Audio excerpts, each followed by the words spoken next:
Hi, everybody.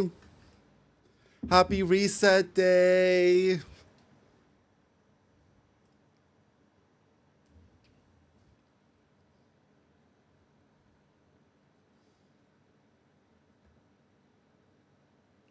Hi, everybody.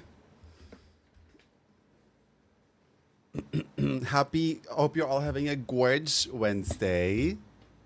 How are we doing? How's your week been? How's classic time walking? Did you get your Virenov mount? Is anyone bothering us? Is there anyone new we hate? Catch me up. Catch me up on the tea. I had a very exciting day today. I finally got my Blizzcon confirmations from the Blizzard team and the hotel and everything. So now it's all fixed and I can just calm down and look forward to the trip. I'm very excited. I'm very excited. I also extended my flight a little bit, so I'll be in LA a bit early to just have some, like, you know, fun LA time, like 3 days before BlizzCon. And I booked myself a hotel and splurged a little bit because I deserve it, because I'm not going on any bigger vacations this year. So great day for me. Hey Traj, hi to Curane, hi Isaac, hi Adam, Laura is here, hi Pimlink, hi Oni, hi Melly, hi Abdog, hi Lucius, hi Context, hey Grayson, how you doing? Hi Nesbit, happy Wednesday, hi Nature. I just checked my account and I spent $500 in 2 days, period! Did you spend it on something fun? What did you buy? Have you been to the US before? Yeah, I've been to Hawaii, I've been to LA before, and I've been to New York and the Bay Area, San Francisco. Hi, Talon, how you doing? Seems like I need to visit the core duels. What? Why? Did they add something fun, new? Something fun? How's my favorite baddie? How you doing? Hi, hey Diva, how you doing? I'm good, I'm good. I just finalized my BlizzCon stuff, so I'm very... Ooh, the music is a bit loud. And I'm very excited. And I've gotten some exciting news from my agency. I can't share that with you guys yet, but potentially next week. Nothing official yet, but if it solidifies, I can probably share it next week. Very exciting. Great things happening right now. And there's still a lot of stuff I need to get. Oh, you mean... you mean the core duels? They're removing it? How did I miss that? I need to get that amount from the core duel before it goes away. Girl, I have a lot to do then. She's in her I can't share this with you yet era, and it makes... Yes! But I'm so bad with that because the second something good happens, I want to tell everybody, right? I want to tell everybody, and then I'm like, I can't. And I hate that. Honestly, I would prefer for them to not tell me. Obviously, they have to because they have to make me confirm that I want to do something. But I'm like, I want to say it to everybody. Like, whenever I tell a friend, I'm like, if there's something you want to tell me that I'm not allowed to share, unless it's something really important, just don't tell me. Just don't tell me. I don't like... I'm good at keeping a secret, right? But if something exciting that relates to me, then I'm gonna have a really hard time keeping it between myself. Keeping it to myself, you know? You get double currency? Okay, good. But I'm not doing it today. I don't feel like doing the core duels at all. I find it so boring. I'm so sorry, you guys. I find it so boring. Hi, Cabbage. Yes. Once it's ready, I'll share with you guys. Hi, Theo. Just because I'll sign NDAs and then you can tell us? Yes. Correct. Between you and Dylan, how do y'all keep a secret? I tell Dylan everything, pretty much. Well, everything that relates to content. I tell him everything. He's also just a great sparring partner, too. If I need, like, advice or I need him to read through something, I do share almost everything with him when it comes to that part. My internet person was here, and let's hope I don't get my mini disease. Girl, you and your disease. I hope it's over for you. I'm crossing my flaps for you, babe. How are you guys doing, though? How's your week been so far? I could only stream today and then this weekend, unfortunately. But we'll make it count. Sure, butt cheeks too, of course. I'm going to a farmer's market later today. That sounds lovely. Oh, it's like early in the for you right now, right? But don't you want to go to a farmer's market early in the day? But it sounds really fun. I love that. I love that. You have to like, be like a performative male and wear like a tote bag and have like veggies sticking out and color your nails and read a book. Mm. Might be going to a Ren fair this weekend. Oh my god, I love that. I've never been to one. There's not really a thing here, but actually, no, there is. There is a Ren fair here, but I always just missed out on it. But I would love to go to it. It's like at an actual castle. I've successfully bathed my dog and he cooperated well. It's been a good day. Oh, I love that. Girl, bathing dogs is so fun. This morning I got my Austrian residence permit approved and I'm moving to Linz for masters in 3 weeks. Right after Sigurd and Zara Larson. Oh my god, I might be there too. I might be at Sigurd too, to see Zara. That's so funny. Also, congrats. And Linz begins. So I do have a semi-personal question for you. I believe you said work age for HR, correct? I was curious if there's a specific branch you work in. I work in HR myself, but I have... yes, employer branding. Employer branding. My favorite. Well, favorite. Like...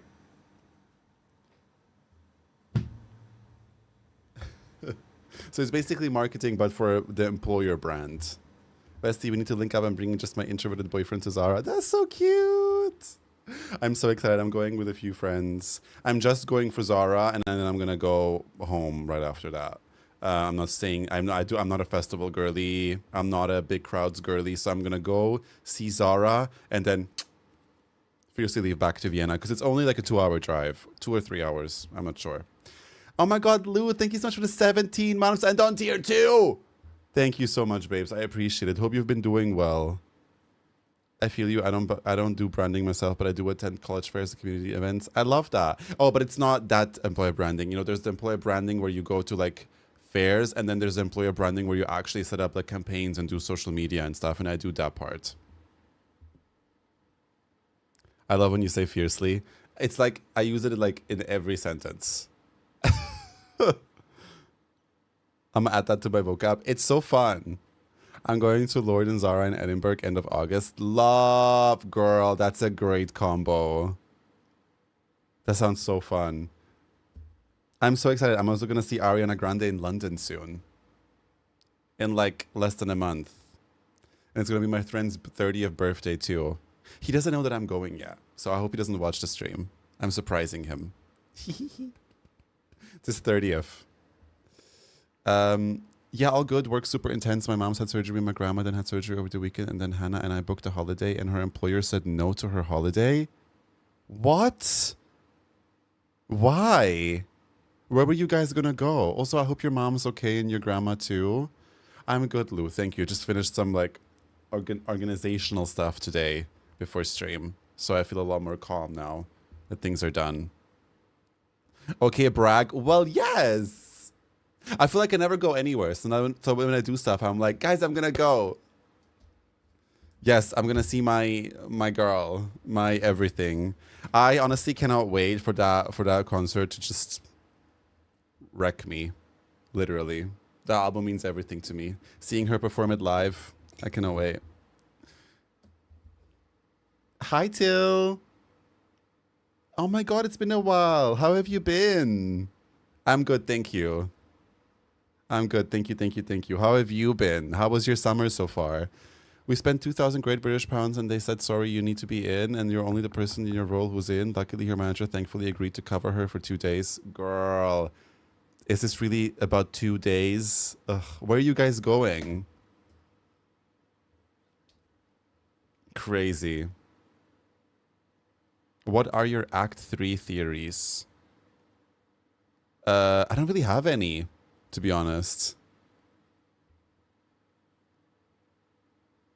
Canary Islands? Fierce. Oh my God, so cute. When are you guys going? Hello, it's been a while since I catch the stream, but I've been enjoying the clips, posts on socials. Haha, hope you've been well. Ah, thank you, Vinsu. Appreciate it. Yeah, I've been doing really well. I'm prepping for Blizzcon and London. I'm very excited. We go in like 3 weeks. I can't wait. Ah, so fun. I love that. Such a spontaneous trip. Amazing. That's how it should be. Honestly, the spontaneous ones are always the best. Love it. I today want to do some Shadowlands time walking and get my Viranov mount. Very exciting. And then we'll see. Maybe we'll do some PvP if there's time. Doing 5 time walking dungeons is already pretty long anyway, but if we have some time left, maybe I'll do some PvP today. I feel like I've completely fallen out of that. I'm gonna be in London. I'll message you. I'll message you. But I'm not going to have time to go to Brighton, unfortunately. It's going to be very short.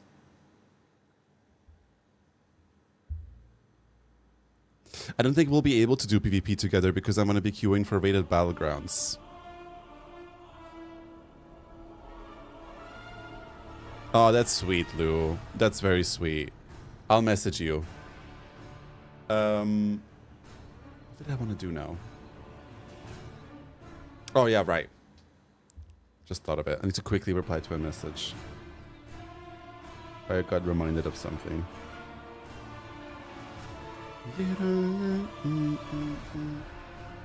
Okay. Oh, you guys don't hear music.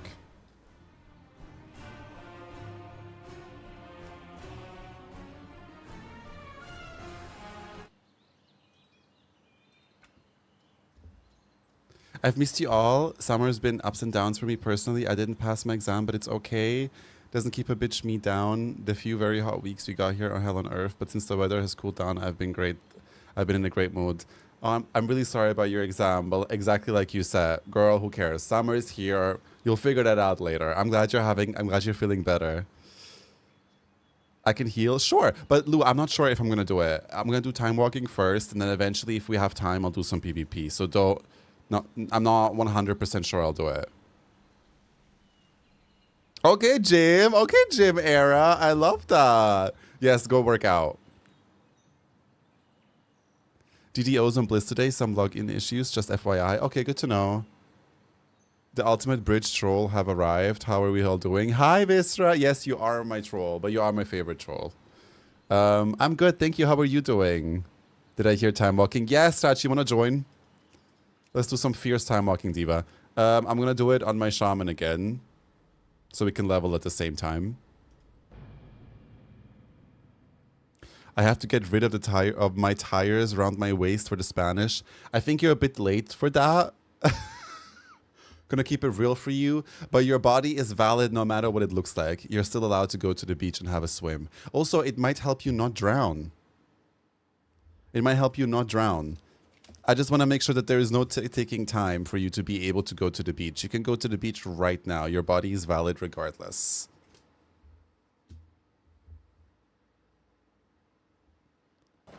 I've decided to try Evoker again, so I'm going to level while watching the stream. I'm excited. I love that. If you want to join us for time walking, let me know. I love popping into your stream. It feels like I'm chilling with my best friend and watching the game as I doom scroll quietly. I love that. That's really cute. I always wanted my streams to give off the vibe that we're just like, you know, hanging out. Nothing too crazy. You know, like a FaceTime call. Hi, Inner Saboteur. Good morning. See, Art, this is why I love you. You preach positivity and body positivity. You're a sweet pea. Of course. Of course. Like, I used to feel like that too. I would always live by deadlines. It'd be like, oh, for this event, I'll have to like lose weight and like reach this sort of goal. Or like, ooh, before I do this, before I do that, I'm like, girl, you can't put your life on pause until you reach some certain goal. Just fucking do it. I also hate the whole concept of people calling it summer body. Bitch, your body is a body any day of the year. Like, stop with that shit. I hate it. I hate it. Or like, oh, I can't go to the beach. I'm like too pale. Girl, who gives a shit? You shouldn't be in the sun anyway. It's super bad for you. And you're going to age like a raisin. So wear your SPF and go to the beach regardless of what your body looks like. Is the heat wave over in the EU? Yeah, pretty much. I mean, it's always hot here right now, but it's also like normal hot. You know, it's like 30, 32 degrees, which is really normal for that time. It's like July and August are the hottest months. So we're back to like normal heat. But the heat wave of the 38 to 40 degrees is over. But it might come again. We usually have like 2 to 3 heat waves. What about the US? I mean, I don't know where in the US you're based, but I know that you guys also went through a heat wave. 24 degrees is cold. We have like 30 right now, which is normal. Okay, if I have you on my friends list, Trach, just request an invite.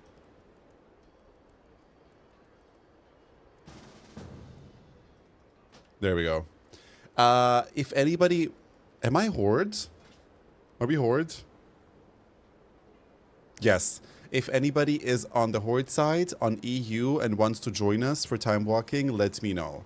Otherwise, I will queue us up. We have a tank. Trach is tanking, so we should get instant queues. I'm so sorry, Nature. I hope you feel better soon, babes. You're very welcome to hang out here with us. Hi, Neutronics. Good evening. Hi, Tragic Bitch. I love saying that.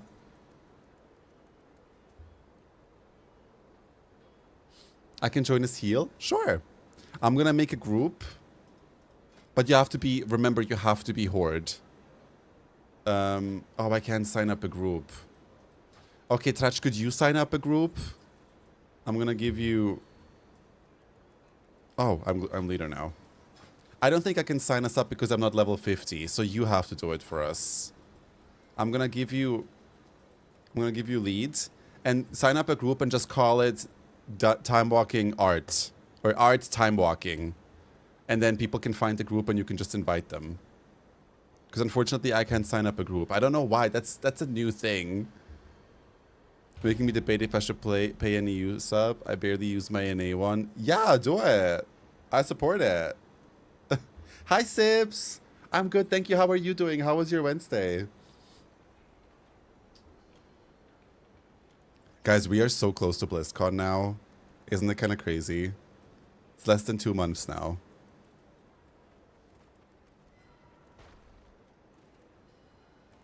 Search for custom group art Timewalking. There you go.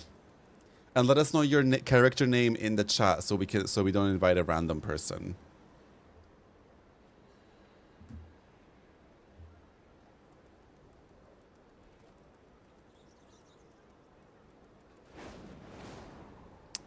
I'm so excited to live vicariously through all my WoW influencers for BlizzCon. I think they're inviting a lot more people than they usually do this year. At least I've heard from some other people overseas that were also being invited by Blizzard. So I'm very excited, very, very excited. I feel very privileged that they invited me and that they're flying me over. I'm gonna make the most out of it, and I'm gonna see it as a task to deliver you guys content and actually film stuff and actually vlog, because now I don't get an excuse anymore. I'm literally being paid to do that, so I'm doing it. I'm doing it. I'll be living on my phone for you guys.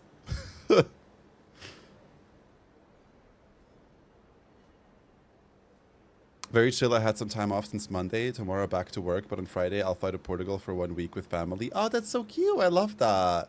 What have you been doing the past days when you were off? I've been watching a lot of House of Dragons. I always say House of Dragons, but it's House of the Dragon, right? I've been watching House of the Dragon a lot. I've caught up completely. I was not going to watch it at all because I thought, what's the point? I already know what's going to happen. You can even the story gets even spoiled in Game of Thrones, but I watched it because I was like, I'll just watch it on the side. Bitch, I'm obsessed. I watched all of it. There is a new episode that I need to watch tonight, but I've watched all of it. I love that, Sibs. Okay, Trach, you can queue us up now. I don't think anyone else joining.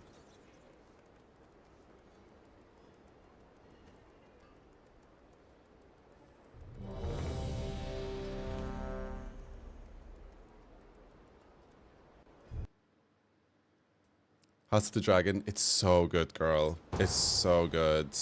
What else have I watched? I tried to watch a new anime that anime didn't really get into it. I don't know. I really tried, but I find it really hard to get into anime lately. I don't know. It needs to like happen quickly. And if they're too bizarre, I'm just like, girl, what the fuck is this? And then I just stop. Because anime you need to pay so much attention because you need to read, right? You can't just watch it on the side. So it has to be good for me to actually want to keep my attention, you know? So, yeah. Maybe if you guys have one that is really good that you can recommend, that is like captivating, let me know. Or just any show in general.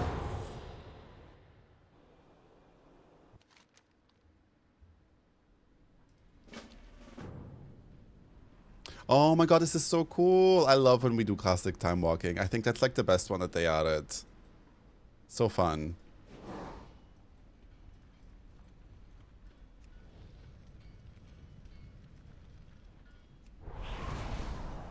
Have you watched Vox? I've watched all of them. It was so good. So good. So good.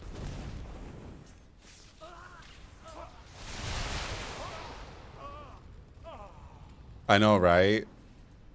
Ow.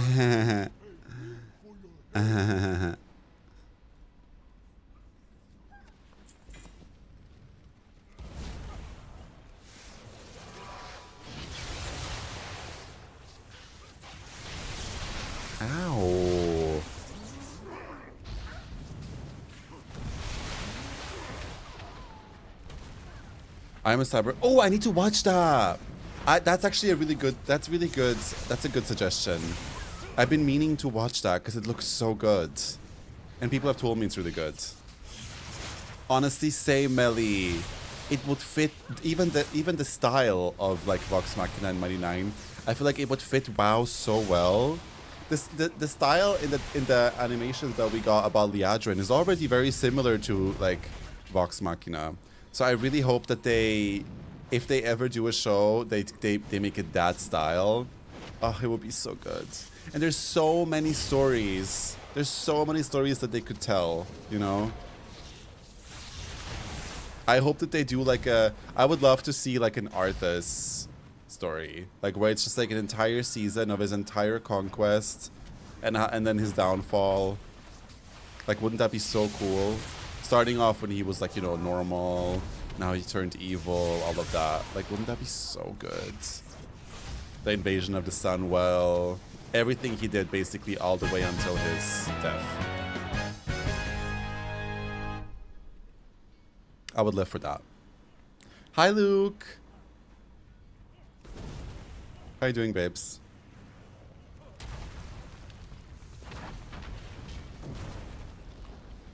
Period. The areola has to be out. Exactly. Exactly. I'm good, Diva. Had some organizational stuff to do today, and I finished it all, and I'm very proud of myself. And I managed to also go to the gym. It was a good day.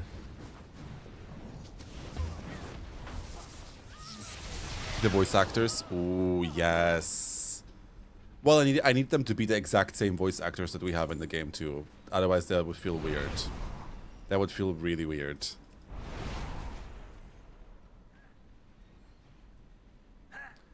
I've done 5 time walkings today and have only got Strat and Diremal back to back. I want Dead Mines. Girl, that sucks.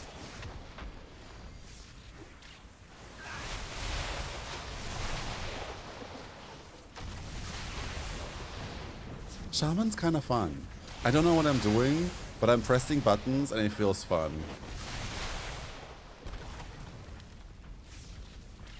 Hey, Kuba! How you doing, babes? I got a big water leak today. What? Did you have to deal with it? Or did someone else do it? I hope you didn't have to deal with it, Diva. Plastic Time Walking only have 6 dungeons in the rotation. Oh! I didn't know that. But it has that one Night Elf themed one, right? The like big Night Elf themed one. You repaired it yourself? Girl, I wouldn't know how to repair a water leak. That's fierce. That is so straight of you. In a good way. Not the handy dem. Hey Vasor, happy Wednesday! Handy dem is crazy. Is there... I don't know the names, to be honest, Akari. I forget the names. The one where there's like trees and night elves and the like horny people, the horny ones. Serpent Shrine Caverns, potentially. I don't know the names of classic dungeons. Hey, hold on, let me have some water, bitch. My throat's dry.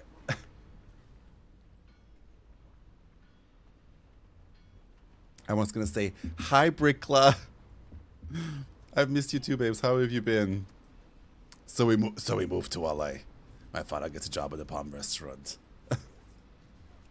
That actually hurt my voice even more. What is wrong with my voice? I've not even talked today. I've literally been on my PC working and editing all day. I've not worked. Well, I've not used my voice. Dire Maul is Elfie? Probably. I don't know. I don't know the names.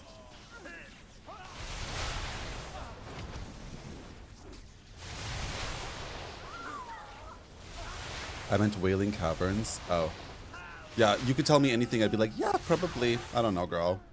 Hi, maids. Hi, gay.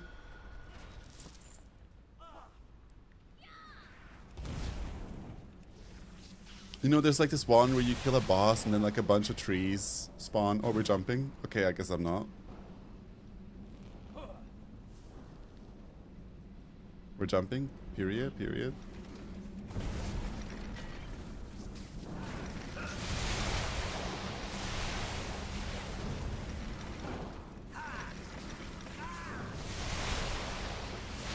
I'm excited for my Veronuff mount. Yeah, I need to do some like warm-ups with my voice before streaming, honestly, because it is like 3 to 4 hours of consistent talking and screaming. I should do some warm-ups with my voice. Dylan told me before you record a voiceover, you should eat an apple, because apparently that like makes your voice sound like perfect.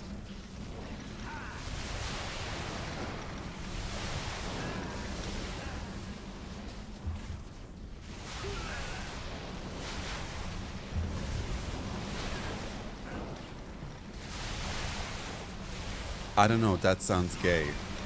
Eating an apple? Right. If you eat a spoonful of honey, it brings your voice back too if you lost or losing it, but it's temporary. I don't know how it works, but it does. It probably like is like natural lube for your vocal cords.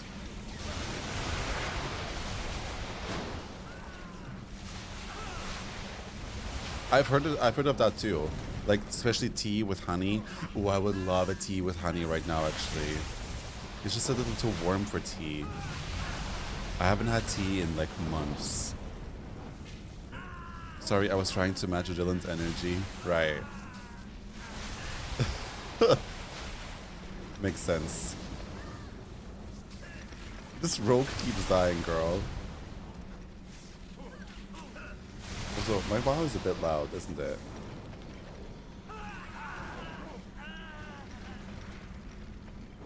Oh yeah, I made it louder last time when we played the story. I heard that if you play with your clit before a podcast, it makes your voice sound fierce. Ah, maybe I should try that next time. Thank you for sharing your experience. I appreciate it.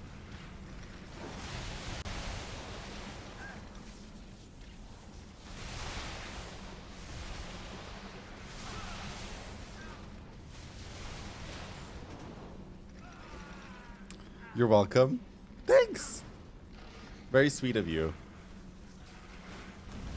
You're over it? No. I mean, I'm being serious. I'm like, thank you for the advice.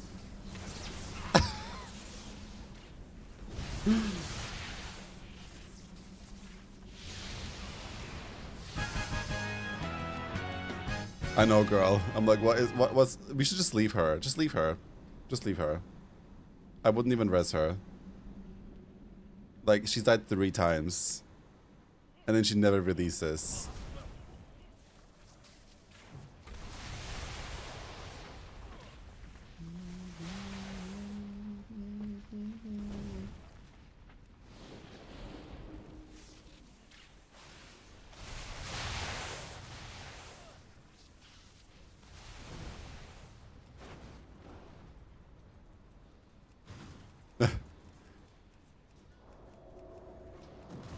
Rosto, you're in charge before the podcast. Period. Wake it up. If you hear me go bzz, bzz, bzz, mind your business.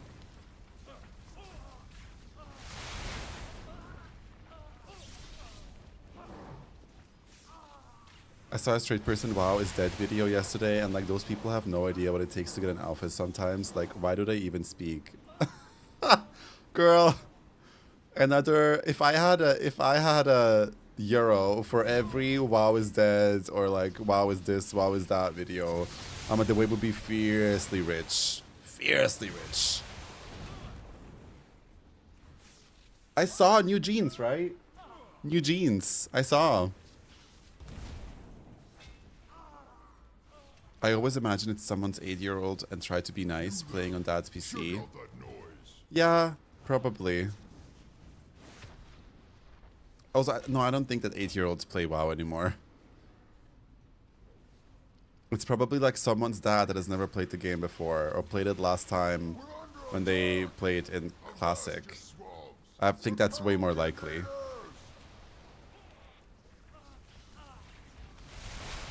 Art, can you please check in the calendar? When is the next TBC Timewalking? It should be from the 28th of July. Sure, let me check.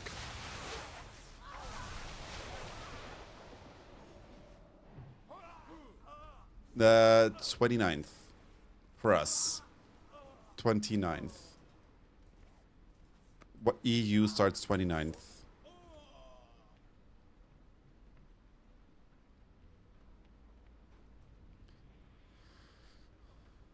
Leave her ass at the bus stop. Period. The bus stop. I never came back.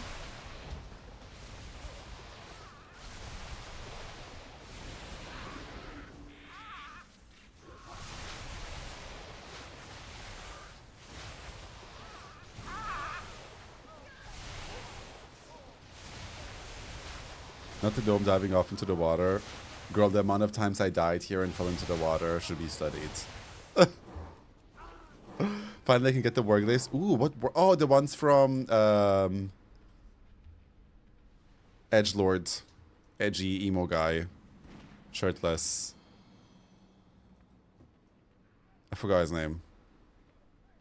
Don't really like him much, to be honest. Illidan, yes.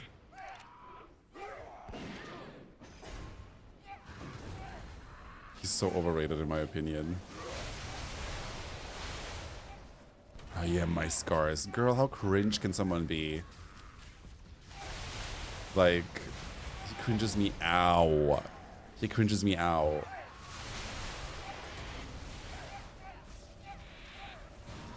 Like, such pick-me vibes.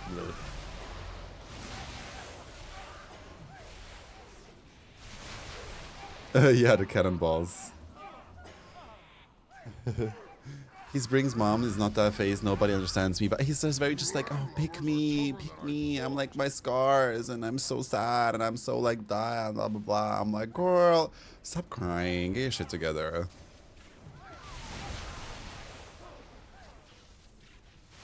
He's giving insecure man that needs validation constantly.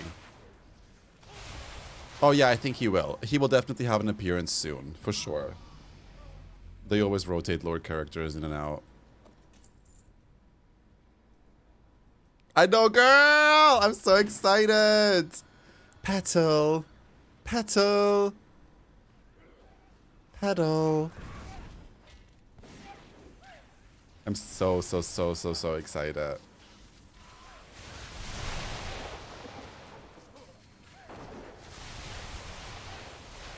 First we had the Ebon Blade and now Demon Hunters, the latest edgelords. I know.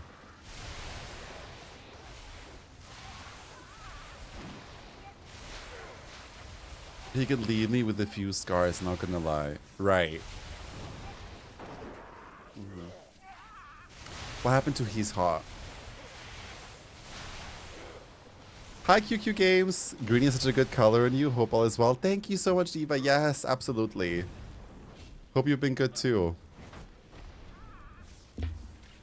Thank you, thank you.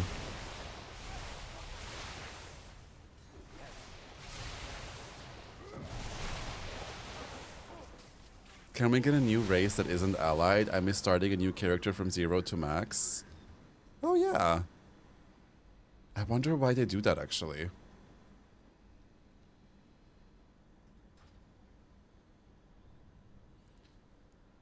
I would wear his scars inside. Nice. Thank you for sharing.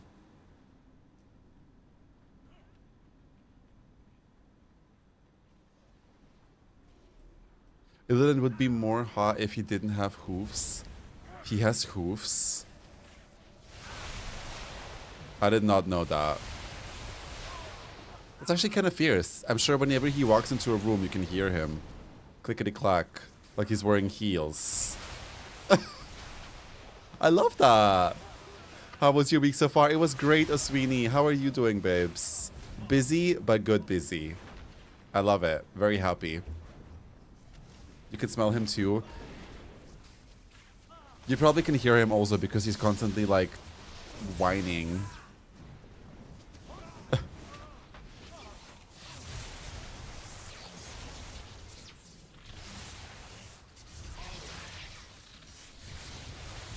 Right.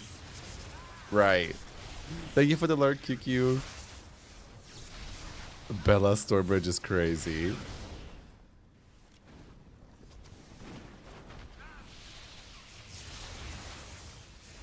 You are not prepared. Me when I didn't douche. I feel like that's something he would say a lot to Theo. Theo gives me that vibe. I see it. I see that.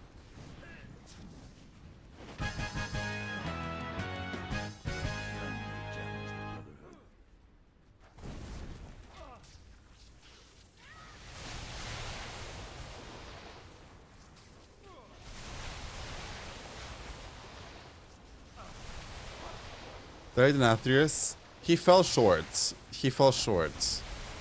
That's someone I can get behind, even though I don't like the long hair. But that's someone I can get behind, right? However, he was just there for one patch. I don't think that Blizzard knew, which is crazy to me.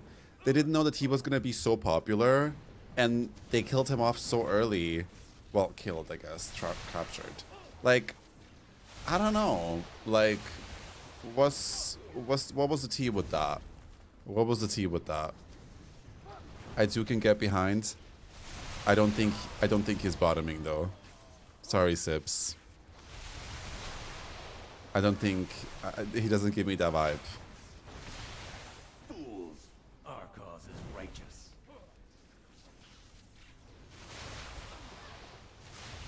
Right. Interesting.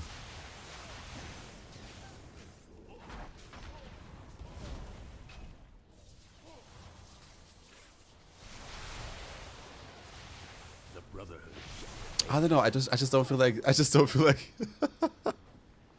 No, I don't think he's a bottom girl. Absolutely not. He is like, I got my Virenov mount. I thought I had to do 4 dungeons. Like, who's gonna top someone this fucking tall? He's a mountain, and I just know he's like, he's like that type of top that takes care of you. He's not like selfish, right? He's very like, you know, he does all the things and not just, you know, he's like a care. I feel like he's a passionate, caring top. That's the vibe he gives to me. You know, like he'll pour you a nice glass of wine. He'll like take care of you. He'll work for it.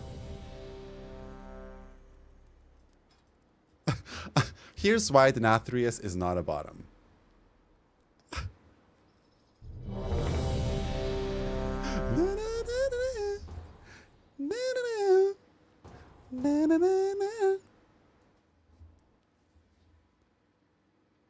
Okay, Theo, let's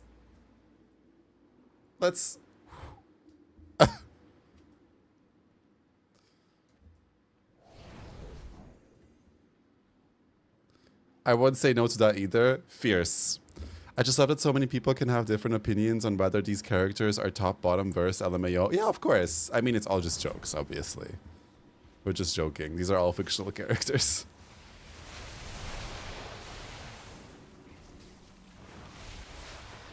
The BDSM undertones from Reverend Ref, they really gave us the fantasy. I know. Can Blizz also not be afraid of giving male characters a little more booty? Girl, more booty, period. Like, in general. Like, I don't want my blood elves to be, like, flat-assed. Like, give them something to fall back on, you know? Same with Heronir, to be honest. I don't know. I feel like it's lacking a little bit. There could be a little bit more insurance back here, if you know what I mean. My chat horny? No, never. Never. You must be having the wrong impression, Diva.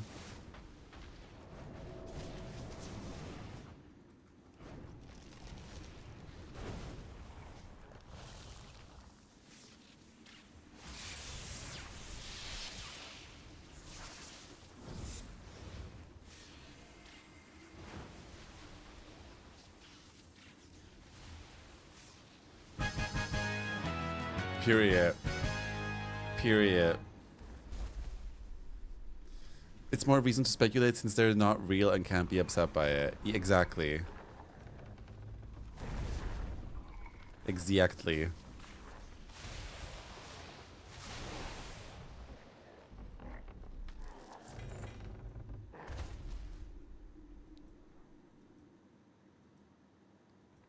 I did not start this Illidan Edward Daddy hates train. I'm proud of it. Horny's all of our middle names, period. Period. Actually, you know who I'm horny for right now? Like crazy. Like actually crazy. Okay? Tom Holland in The Odyssey. I don't want to hear it. I don't want to hear it. I don't want to hear it. I don't want to hear it. I don't want to hear it. He's so hot in that movie. Oh my god.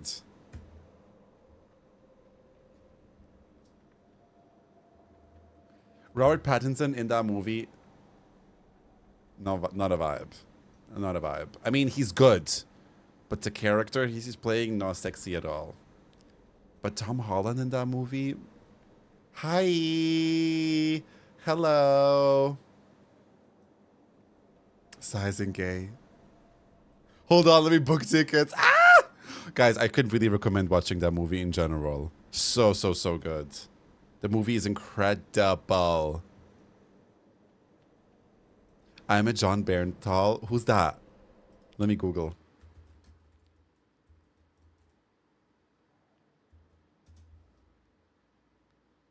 Oh, okay, Belly. Okay. Oh. I see it. I see it. I see it. That big nose, I know what you're doing. Mm-hmm. Yeah, I know what you're doing.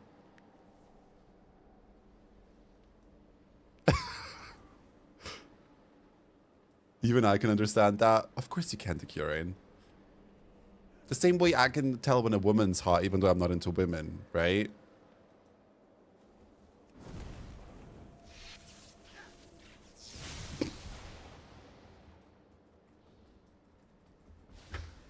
Hi, Nexus. How you doing? How have you been, babes?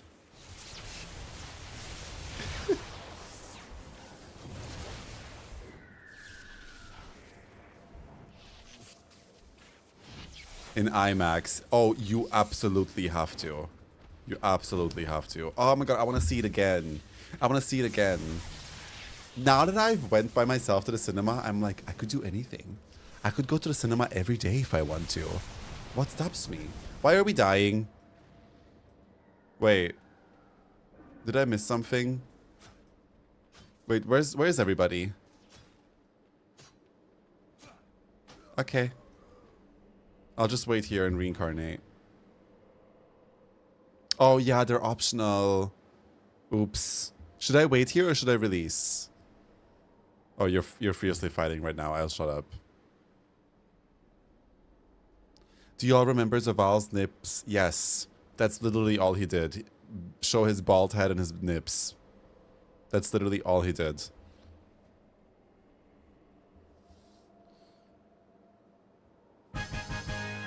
You're a free girl, you're the main character. Period, oh sweetie. Period. I heard people were screaming at the movie trailers because they were showing the Other Mother trailer before the Odyssey. I wasn't there. I saw one trailer and I didn't even pay attention.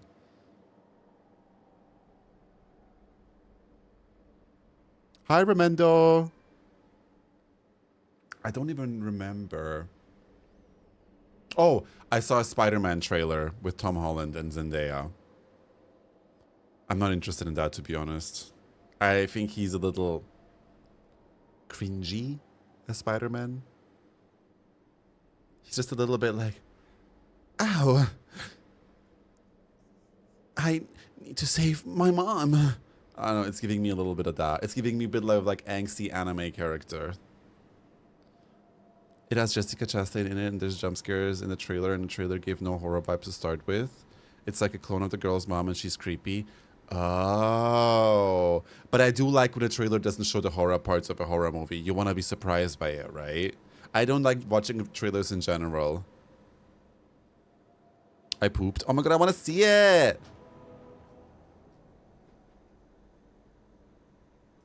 I think people overhype how well he passes as an authentic New Yorker. I don't know if he does, but I also don't know anything about New Yorkers. I'm not American.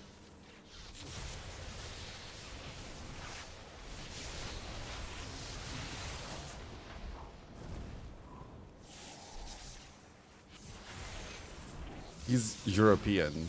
He's British, right?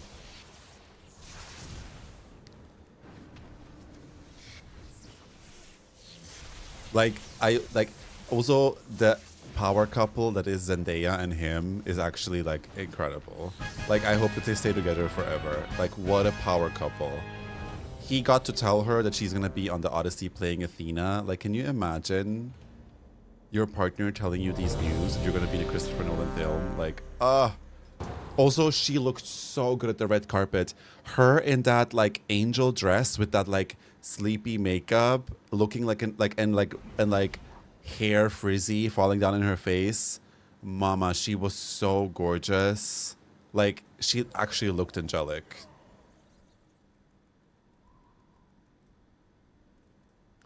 Hot take, call me jealous diva, but I'm Candace Zendaya Tom. Like, the relationship is too perfect. I'm too singular for this. Yeah, that's literally jealousy. But it's okay. Jealousy is always a sign of something that you really want. Jealousy is not necessarily a bad thing. So you want your own version of Zendaya and Tom Holland.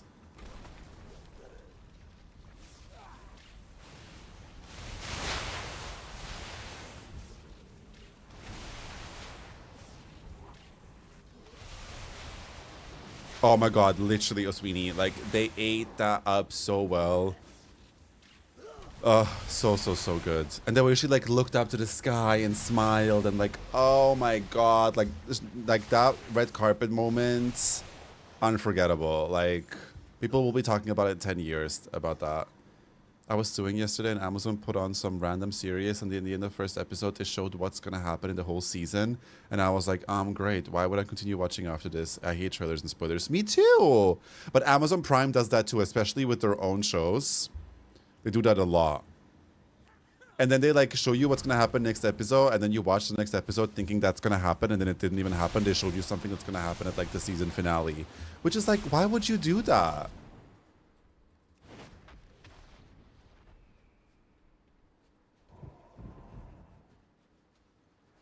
I don't like LaRoche either, but that's okay. He can be a bad person and still really talented at styling, you know?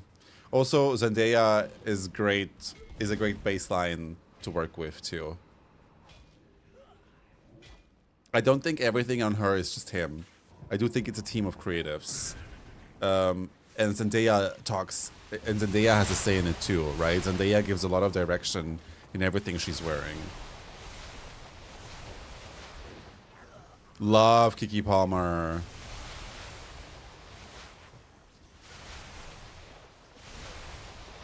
I'm not a fan of Love Roach either.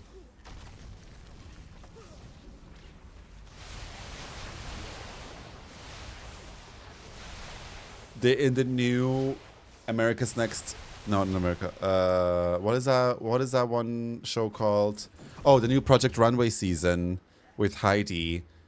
Plain Jane is in it, and apparently she has a lot of like back and forths between her and La Roche. So I really want to watch that. Plain Jane is such good TV.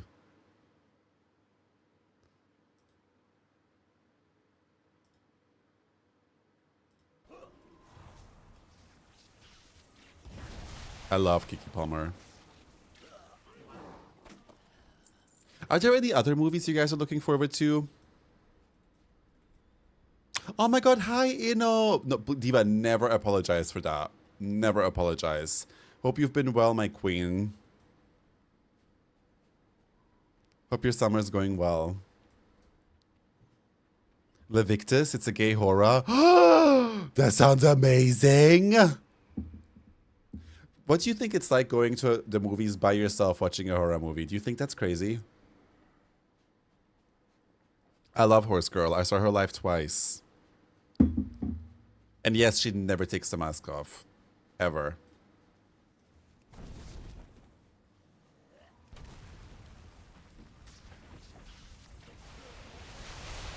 You went to see Hereditary? Oh my god. That movie is traumatizing. It's not. I have friends who do it regularly. But don't you think it would be even scarier going by yourself? Work is sending me through and through, but vacation is next week for 3 weeks. Ah! I love that. Are you going somewhere? Or are you staying at home? I support both. Sounds so fun.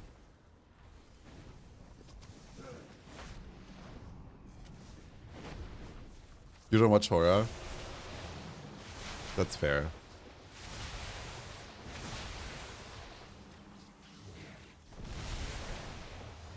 I don't like body horror. Like, I'll take a movie with a bit of body horror if the story is good, but I hate when the whole movie is body horror.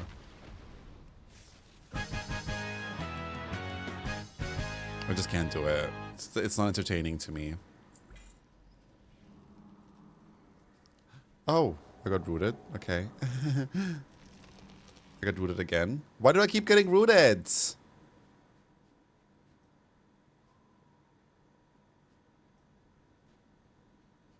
We're staying at home this time. It makes no sense to go to my home countries because I'm seeing all of my family in November. Might focus more on content. Oh, I love that. That sounds amazing. I support that. I support that 100%. How's your summer been? Great so far. Very chill.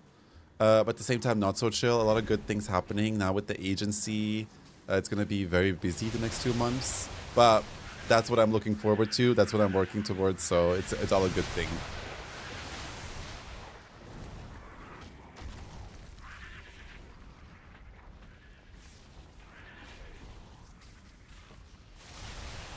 Thank you, Eno. I appreciate it. Is it cold in Austria as well? I was in OC in parts in Redlands 2 nights ago. It was 0 degrees. What the hell? No, babe. We have 30. We have 30 here. Well, is it 30 right now? It's cooled down now, probably. Oh, it says 24. 24. And the next few days, we're going to have, like, around 27. But apparently next week, Friday, 34. So I hope that's not true. I hope that's not true. Girl, I love rain, though. Where are you based again, Eno? Somewhere in the north, right? Denmark or something, right? I love rain. I was at a restaurant on Friday with 2 friends, and we had a rainstorm, like a thunderstorm, and it was so beautiful. It was so intense, and like the windows were shaking, and it was like pouring buckets and buckets of rain. and it felt like the world is ending. I love those summer storms. We were all like trapped inside the restaurant because nobody could go.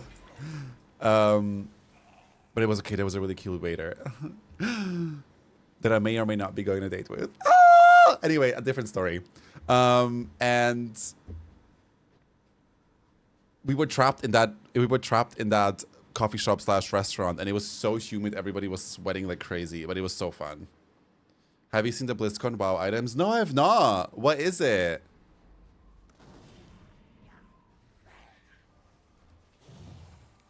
Maybe.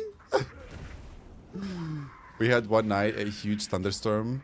I love thunderstorms.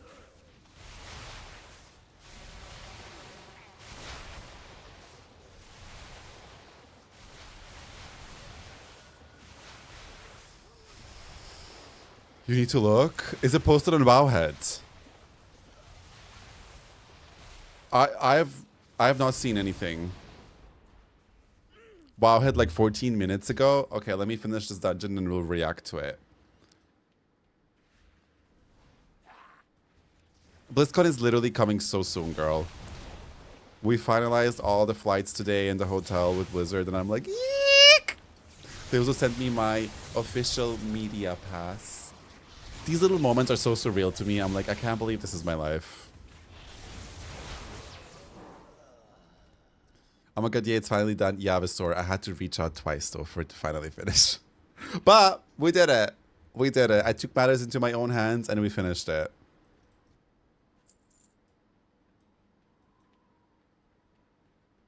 It's done now, yeah.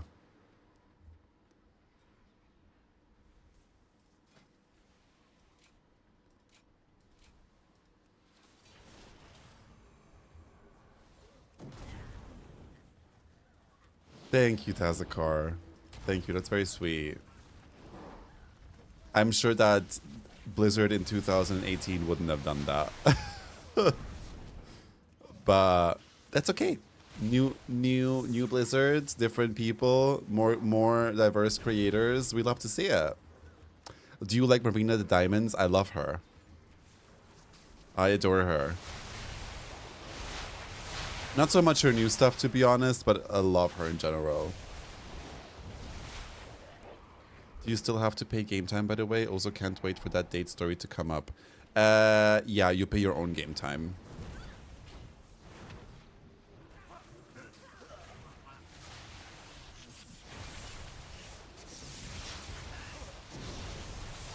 WoW Partner does not give you game time for free. No.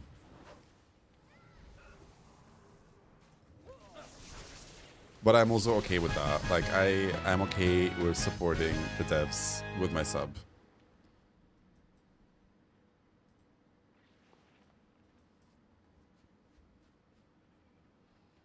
Yeah, the first three albums for sure. These are the best. Are my bags full? Oh yeah, they are.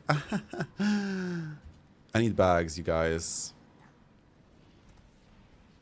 I hope I can go one day. WoW is so important and has a prominent role in my life. It would be a dream experience. That I'm 100% manifesting it for you, Nature. I really, really am. I'll report back on if it's worth it, but I'm sure it is worth it. After Fruit Marina kind of fell off for me, yeah, same. But I still love her.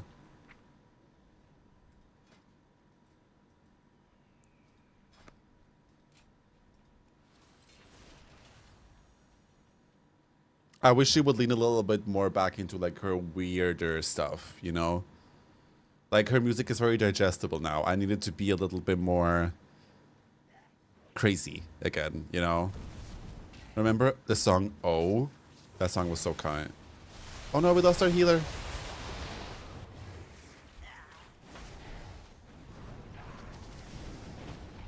I got stunned and insta-killed. Oopsie. Yeah, the stuns in this dungeons are no joke.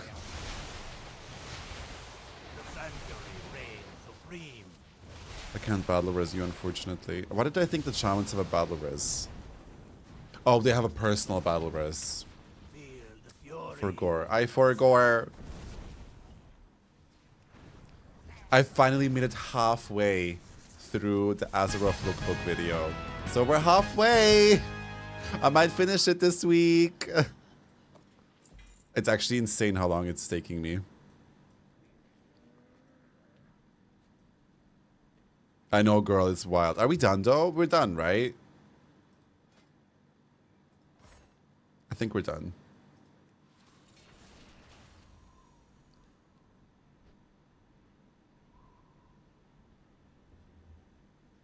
That's fair, Sakari. I think a lot of people didn't. Okay, let me look at it. Let's look at the BlizzCon.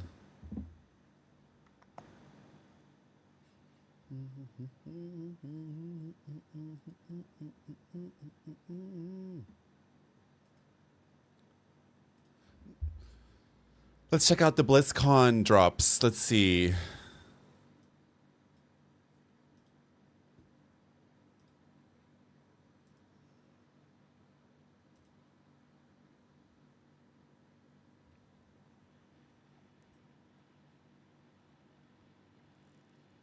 Wait, is that a bunny?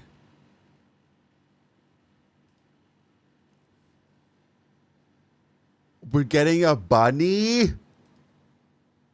Wait, that's so cute!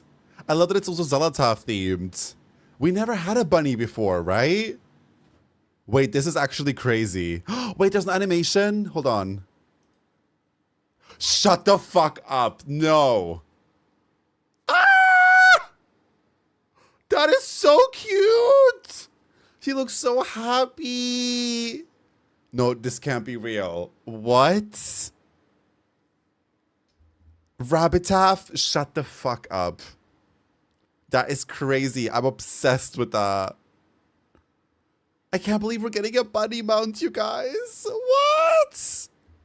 They really have blessed us. No, this is the best Blizzard mount I've ever seen. Like, that old Ice Bear, girl, that was boring. Let's be real. This is fierce. Also, the ears, the way you have, like, that void effect. It's so cute! Love it. What's that? Ooh, okay. Okay, wings. Okay, paladin. Okay, hair. Fierce Abdul, we love that. Housing decor. Oh, Lou is gonna love this. A phoenix. Oh, it moves too. Oh, that's Gagi. Yup. Shut up.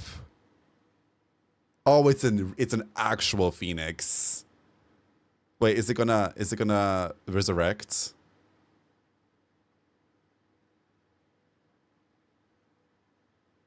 There it is. Okay. I was like, is she coming back? Is she coming back? Mama, this is fierce. A Murloc? Meh. Don't care about Murlocs. I genuinely don't care about Murlocs. Okay, but I love. Anyway, I guess time to open up your purse, Diva. Fierce. Love it. Can't complain. 10 out of 10. A bunny mount is something we've wished for so long, and we finally are getting it. And it actually seems like it's its own model, too. Like, I don't think I've seen this model before. I've never seen a model in World of Warcraft jump like that. Right? I might be wrong. But the sparkle it leaves behind, girl. 10 out of 10. 10 out of fucking 10. So cute.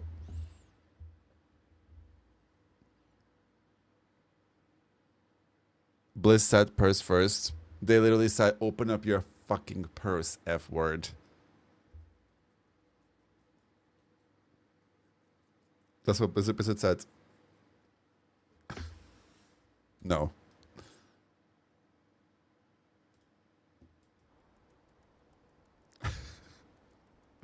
Lord Fonty, thank you so much for the 4 months, Diva. I appreciate it. Thank you, thank you. How have you been? Also, Munchtrill, thank you for the follow.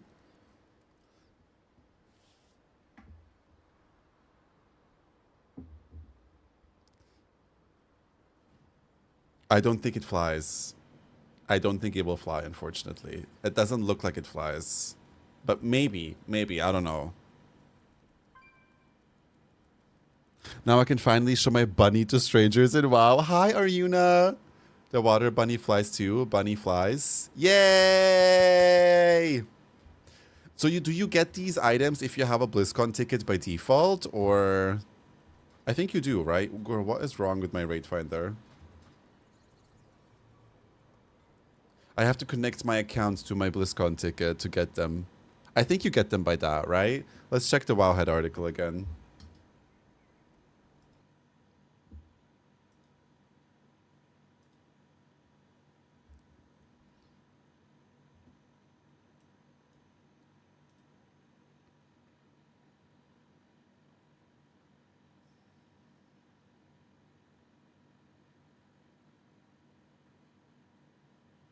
If you want...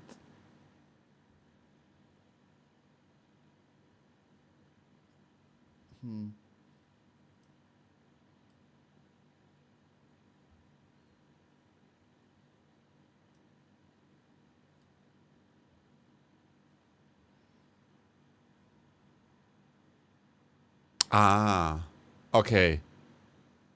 But it said when I got my BlizzCon ticket, it said something about like connecting it to my BattleNet to get something in game. I'll have to read up. Last time I bought BlizzCon tickets, I got a banner. Oh.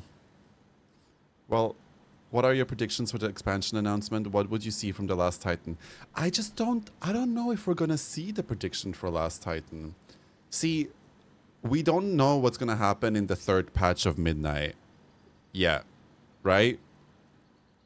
So wouldn't them announcing the Last Titan with a cinematic spoil the end of Midnight?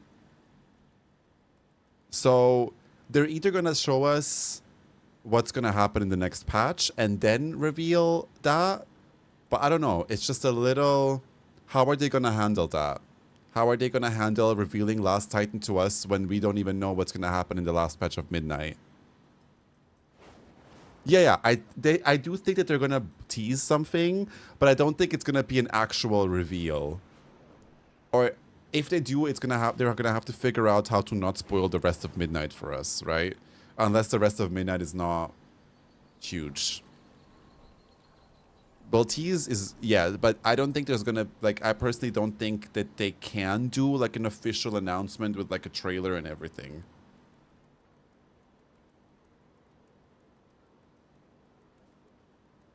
It might just be a trailer like The War Within and The Sword that didn't tell us much. True.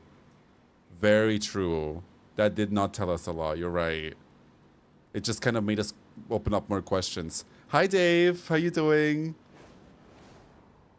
That's a very good point. Yeah. I don't know. We'll see. I'm open to anything.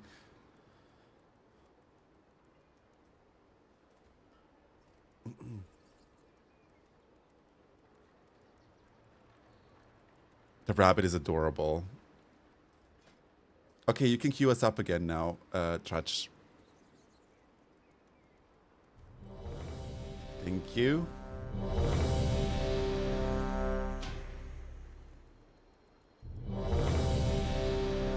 I know. Dave, I've not watched the most recent episode, but I've watched everything up until then. Oh, that's the one that I like. That's the dungeon that I really like. Warpwood Quarter. What is this? Warpwood Quarter?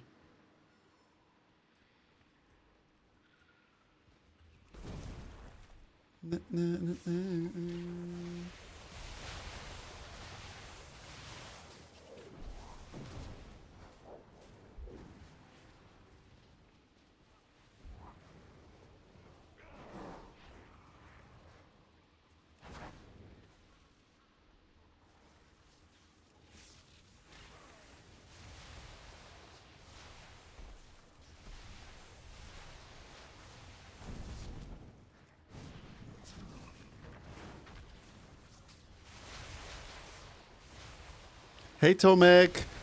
Happy Reese Day. How much are you charging for the concept of streaming today? That'll be $12.99 smiley face, and there's a 10% tip at checkout. The dungeon is Dire Mall. That's the one. Love this one. This one feels true old school. Wait, where is everybody? Oh, already there. Okay. Let me use Sky Furry on you bitches. Okay. Yes, it's a class. We're doing classic time walking, Dave.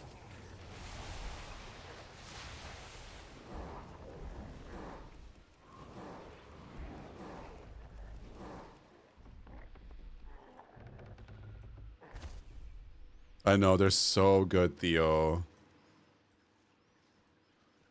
I have to check right after stream how I can connect my tickets to my account. Do I have to bring my own mug and PC? No PCs allowed in this stream. Full attention has been given to the streamer. Sorry, you can't sit here with your PC. The druid very modestly dressed. Shaman, but yes. Agreed. He's very covered. I think we need to work on that. We need to like undress him a little more. It's a little too tight. It's a little too much cloth on him.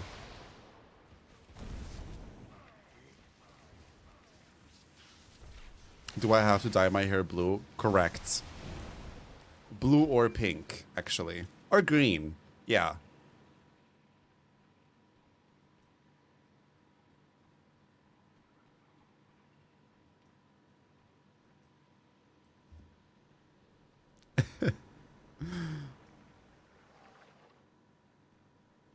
I agree, Magical. Yeah, it's summer. It's summer. People are out. WoW is also a bit quiet right now. People will come back eventually. Posted my Diva Boots priest in Transmog Discord with the wings. Slay Mama Boots. Let's log her off and never play her again. Fierce! Listen, Transmog is the end game. Who says you have to play the game? Why is there Azealia in this playlist? I'm playing my Spotify day list and they put Azealia in it.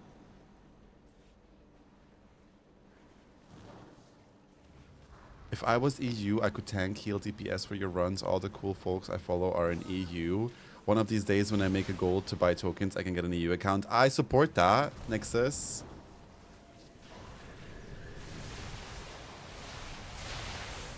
By the way, the last boss in Midnight, in that one single boss raid, was inspired by this song.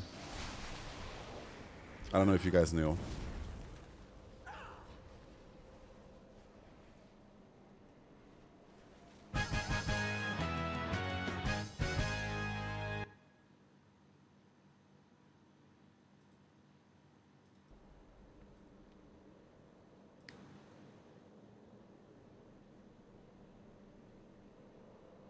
Oh shit. Hold on. There we go. Tia Tamara, period. Yeah. Kiamaras was inspired by the song. When will they let EU and US? There's been several times where content creators have asked Ian that question and he always basically goes, never. There's something technical that they just will never be able to bypass that will never let us play together. Unfortunately. Are we done? Oh, wait. What? Are we done? There's something technical about it. I don't know.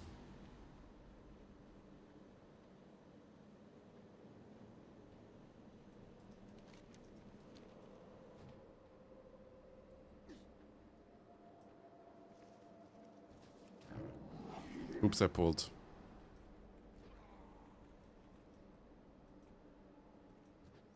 It has something to do with like WoW being old and being set up on specific servers that will never let them, unless they like restart something and like remake the game, basically, they will be able to make us play together because they're set up on two completely different servers.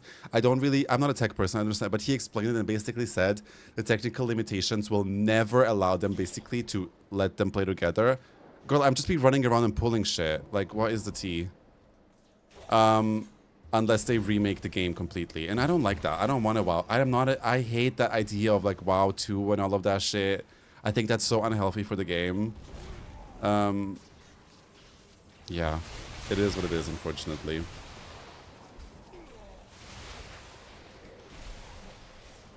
I know, I saw it, Theo.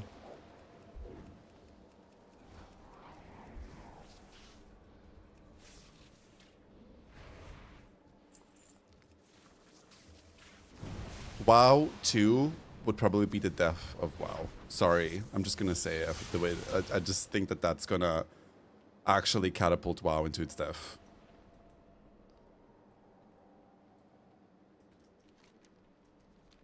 Like, we have to be reminded that a lot of this game is also being carried by people that have been playing for years and that are also drawn to by their like commitment and the nostalgia of the game. If you remake WoW and start completely new, mama, it's a wrap. It's a wrap. Like, it might work for a little bit, but eventually it would die out.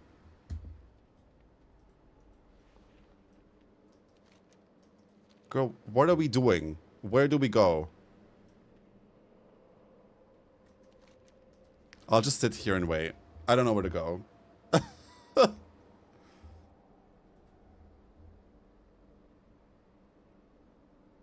No, you'll be fine, nature. It'll be fine. Don't let it.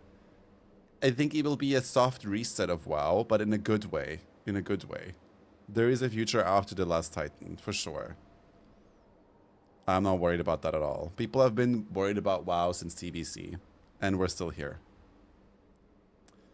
Hey, Todsy! Yeah, girl, I'm lost. I'm just gonna wait. Touch just said they're gonna pick us up, so...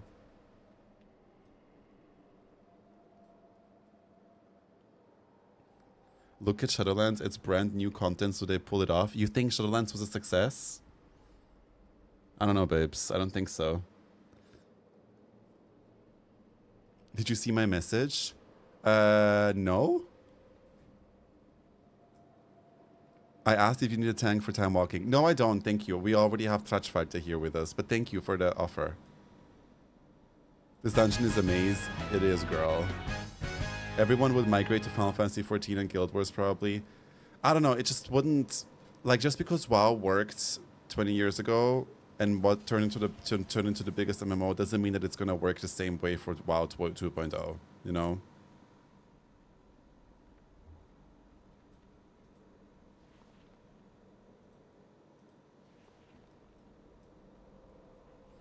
Yeah, the first patch of Shadowlands was good, but it was also still a little shitty with the whole Covenant system and things. I don't know. But it went downhill after that. I still love Shadowlands, but I'm also a WoW player that I'll stay loyal to the game regardless of how shit it is because I love this game and there's a lot more tying me to it than just the actual current content, if you know what I mean. And if they would restart a new WoW, it would have to be really, really good for me. But even if it was really, really good, I probably wouldn't be playing it the same dedicated way as I'm doing it right now.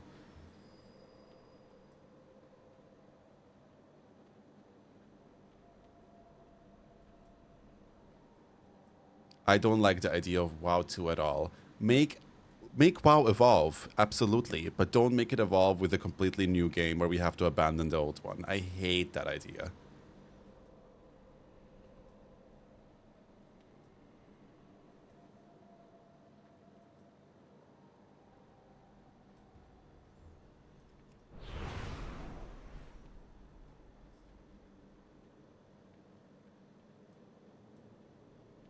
Theo, we literally just watched all of that.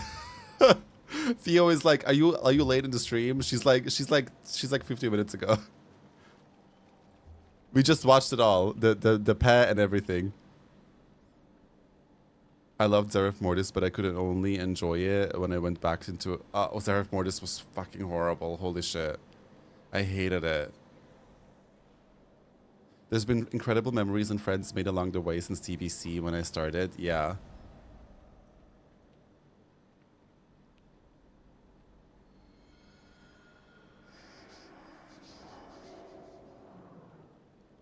Yeah, I hope that the story is going to be a little bit more grounded and a little bit more...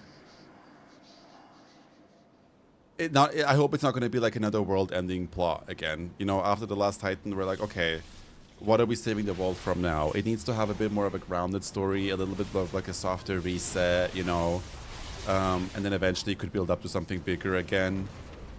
I think that's... Yeah, just watch the Platinum video where that's called WoW is Dying. It's so good. He exactly explains what I'm trying to convey to you guys. Also in regards to WoW too.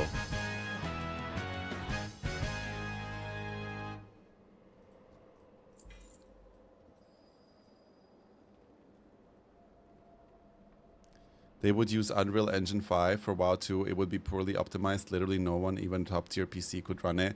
I saw a tweet of someone being like, oh my god, imagine if WoW looked like that in Unreal Engine, and I hated it. I hated it. Like, realistic MMOs have existed even during Classic Era, and WoW still prevailed.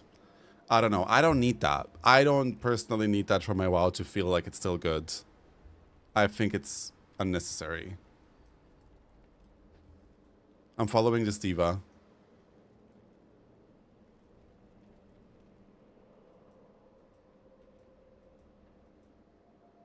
There's a lot of identity in WoW's style, and it would feel absolute shit if that wasn't a thing anymore.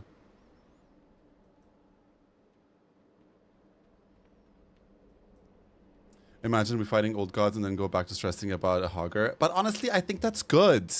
I think we need more grounded stories, you know? Like how much more world-ending plots can you bring us until we all just go, right? I think we're already at that point a little bit, not gonna lie. Where we're just like, okay, next one. Who's next? Okay, who's next? Like...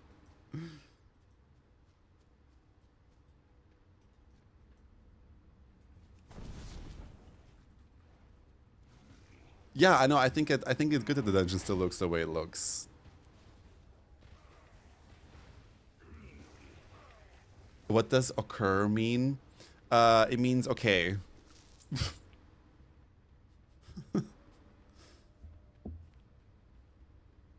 No, I totally agree. I just think it would be silly. We are able to kill gods. That should be able to blast a hogger into oblivion. Oh yeah, for sure, for sure. Yeah, but that's the issue with the story right now in general, right? Like, we've become these like main characters, gods that are fighting everything and everyone, and we used to be like an adventurer in this world, and it doesn't feel like that anymore. It doesn't feel as MMO-y as it used to be. So I do feel like a soft reset of the story and the way WoW is going right now is probably going to happen after the last Titan, and I think we need that. Yeah, I think we need that. That's why we need a holiday expansion every now and then. Exactly, like a beach episode, you know? Period. Exactly, Hari.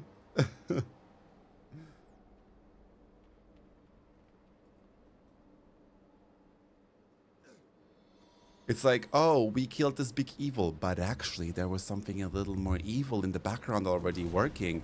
We killed that evil. Oh, but actually, remember that one? That one's now there. Like, okay, like at some point we gotta reset and start over.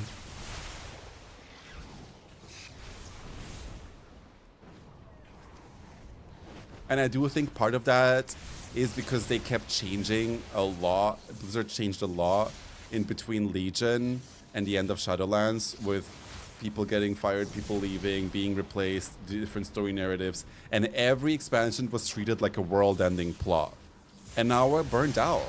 We're burned out a little bit. So I do think the trilogy was a good idea, and they're tying up loose ends really quickly now, which feels shitty, but I think it is for a greater purpose, right? To soft reset the story and start over, and then basically build a story from a more grounded perspective. You know?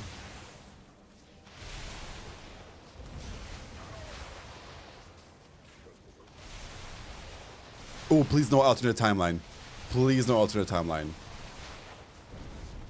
That does not go well. We saw it in VOD.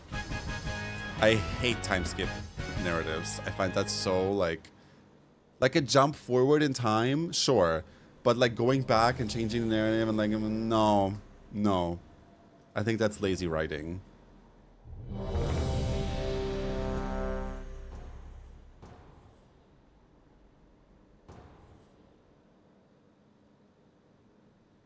I know. Same with the Nafrius, Zakari.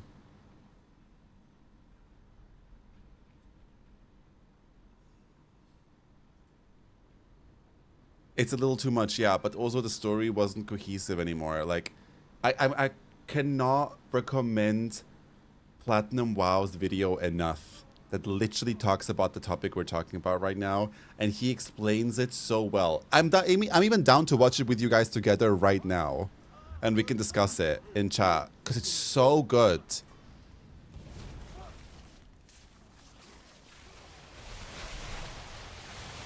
I'm really curious about what they're doing after the saga.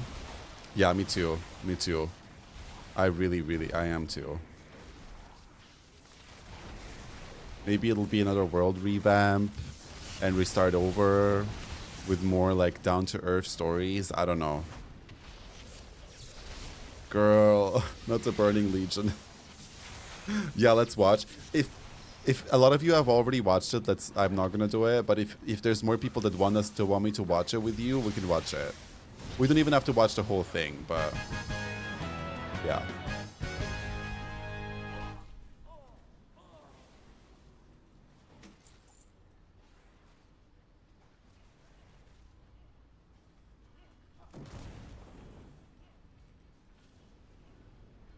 Okay, let's watch it. Period. Let me just finish this dungeon, and then we'll watch it. It's so good.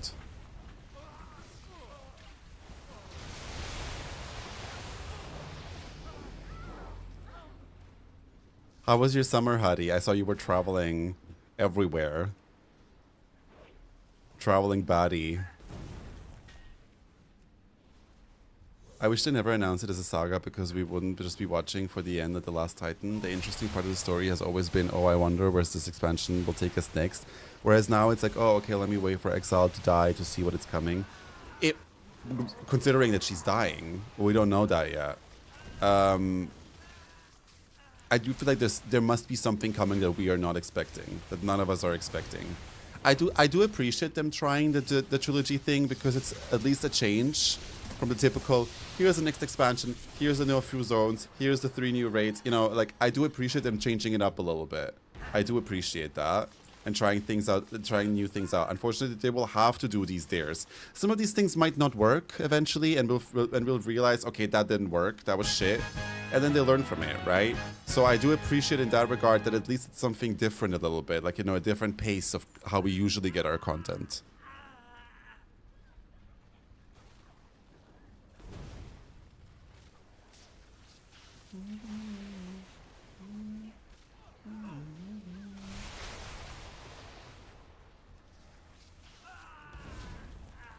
It made me so hopeful. Same. When I saw 3, I was really like, girl, what are we doing now after Dragonfly? Like, where is all of this going? And then when they announced 3 expansions, I was just like, gagged. Remember that one clip of Nagura going, guys, wait. Like, she's watching Blizzcon and she goes, guys, wait, I think they're all connected. I love her so much. Playing WoW made me realize how much I've missed out on because of the FOMO. I'm taking the extensive break from WoW and started playing all the games I've missed out on. Never been happier. I love that. I think that's a very healthy relationship with gaming. I always support taking a break from WoW and trying out some other games. It also makes you find so much new appreciation for WoW. I think that's great. I love that for you, Hitman. I'm going to see if I can see if they're gonna say hi and maybe snap a pic if you're up. Sorry, what? I'm going, and if I see you there, can I say hi and maybe snap a pic if you... Oh my god, of course, 100%. Absolutely. If you guys see me at BlizzCon, please say hi. I feel so honored. Absolutely.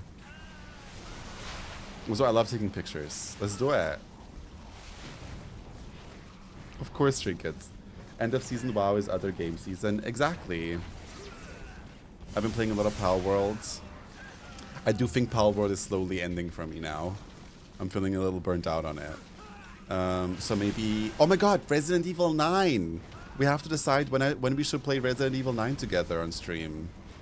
Should we do it this Saturday? How about this Saturday? Who's down for Resident Evil this Saturday? 3 p.m.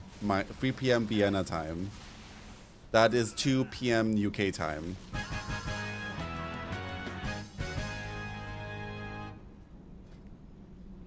Oh my god, guys! I got the thing! I got the cosmetics. So it already what? Oh my god, it looks so good! What the fuck? Girl!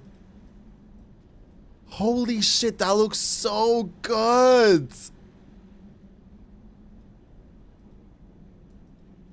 There's one without the... Bitch. Mama, this looks so good! The wings actually look proportionate to the body. Oh, I'm obsessed. We'll have to check out the other things too.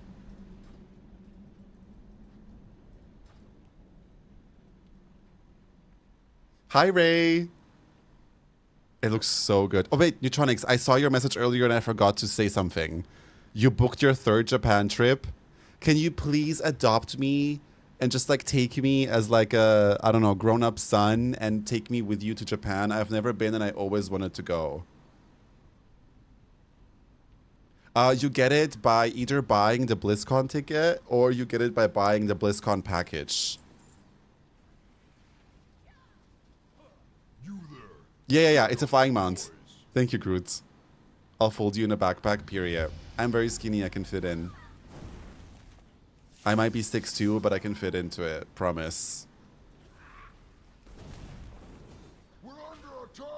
Take you to Korea? Let's get ready to go to Korea. I would love to go to Korea. Korea. That hurt my voice. Pack with me to go to Korea.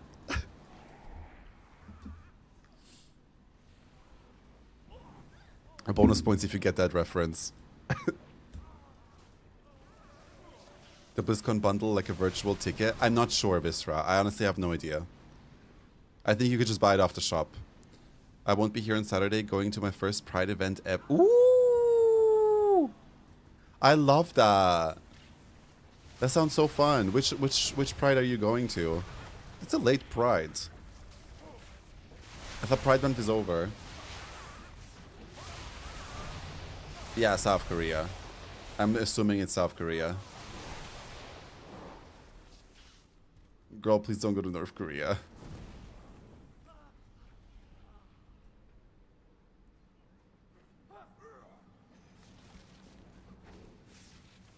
Hey, Aspen.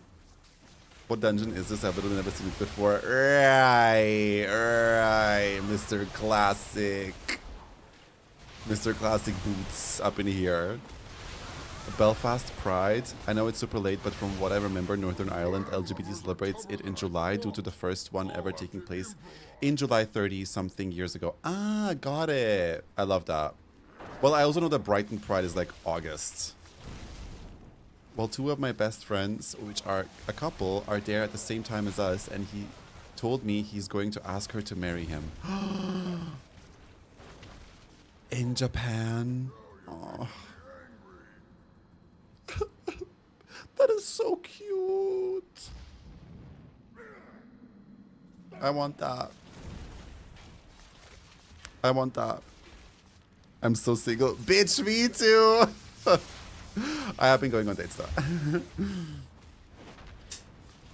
It's been fun so far. Nothing serious, nothing too crazy. Just, you know, getting to know other human beings. And it's been really fun.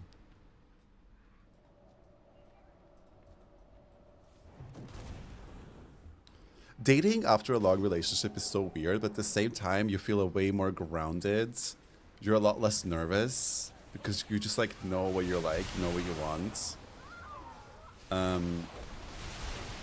Yeah, I would encourage everyone that's been in a long relationship to start dating again. It feels a lot more different than I thought it would. I'll marry you in Japan, Art. Yes, I would love to get proposed by you, Sweeney. Can you do it in French though? And I'll just say, oui. And then just go, oui. And then you put a fat ring on my finger. Okay, I'll let my mans know that Art told me to start dating. No, I didn't mean it like that. Please don't break up with your boyfriends to start dating. I just hit 37 years with my partner. Wow, congrats, Nexus. That's incredible. That gives me hope. Get a third, another income for the cost of living. Honestly, at this point, might be the new standards.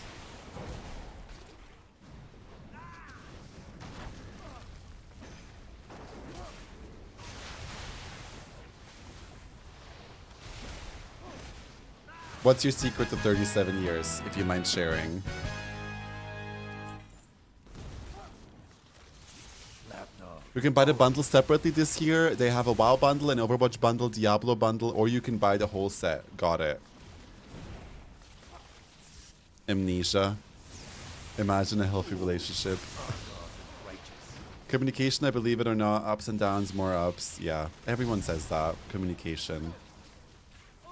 But what if your partner is a dick at communicating? No, I know what you mean.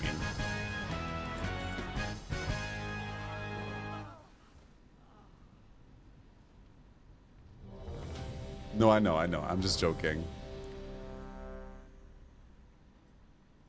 Poly in the gay community now is so common. It's so common to the point where if I go out there and I tell the guy that I'm dating, hey, I'm looking for a monogamous relationship, I'm the weird one. We've come to the point where saying that you want a monogamous relationship, you are the weird one. And I hate it. I hate it. Tridler, thank you for the follow. Like, I fully support all of the types of relationship that work for you. If you want to be in an open relationship, I support it. If you want to be in a polyamorous relationship, I support it. If you want to date 5 people at the same time, girl, you do your thing. But when people act like I'm not there yet because I want to be in a monogamous relationship, that puts me on fire. That makes me want to fucking fist punch them. Because, like, I'll be like, oh no, I for now am looking for a monogamous relationship. And they go, you'll get there. Girl, shut the fuck up. What do you mean I'll get there? Like, that, you're basically putting an expiry date on every relationship. That is so shitty. Like, just shut up. Anyway, bit of a rant. To be honest, early coming out years, that scared me so much. I was not made for poly. Yeah, babe. You're fine. I just want to be in a relationship. In my 28 years, I have never been in one. I should be the weird. I think that's very common in the gay community, though, Vistra. You're not weird for that. Sometimes with dating, it feels like you have to sacrifice any attachment to a long-term relationship and just go with it, or just end up being disappointed. Yeah, but no, you don't have to do that. You can communicate what you want very clearly, and if that person's grown up enough to deal with it, they will. If they don't, they were not the partner for you, babe. We don't settle for mediocrity. We don't do that. No. This is why I don't sleep with people anymore immediately. Like, they will literally sweet talk you just to sleep with you, and then when they're done, you're a trophy that they earned, and then they leave. I don't do that shit anymore. Like, why give yourself to someone mediocre? Absolutely not. Never doing that again. Having multiple relationships at the same time sounds exhausting. Girl. I feel like these relationships are, though, on a very different, like, level. I don't think you can upkeep the same... I don't know. I mean, I'm not an expert. I really don't know. Love this energy, period!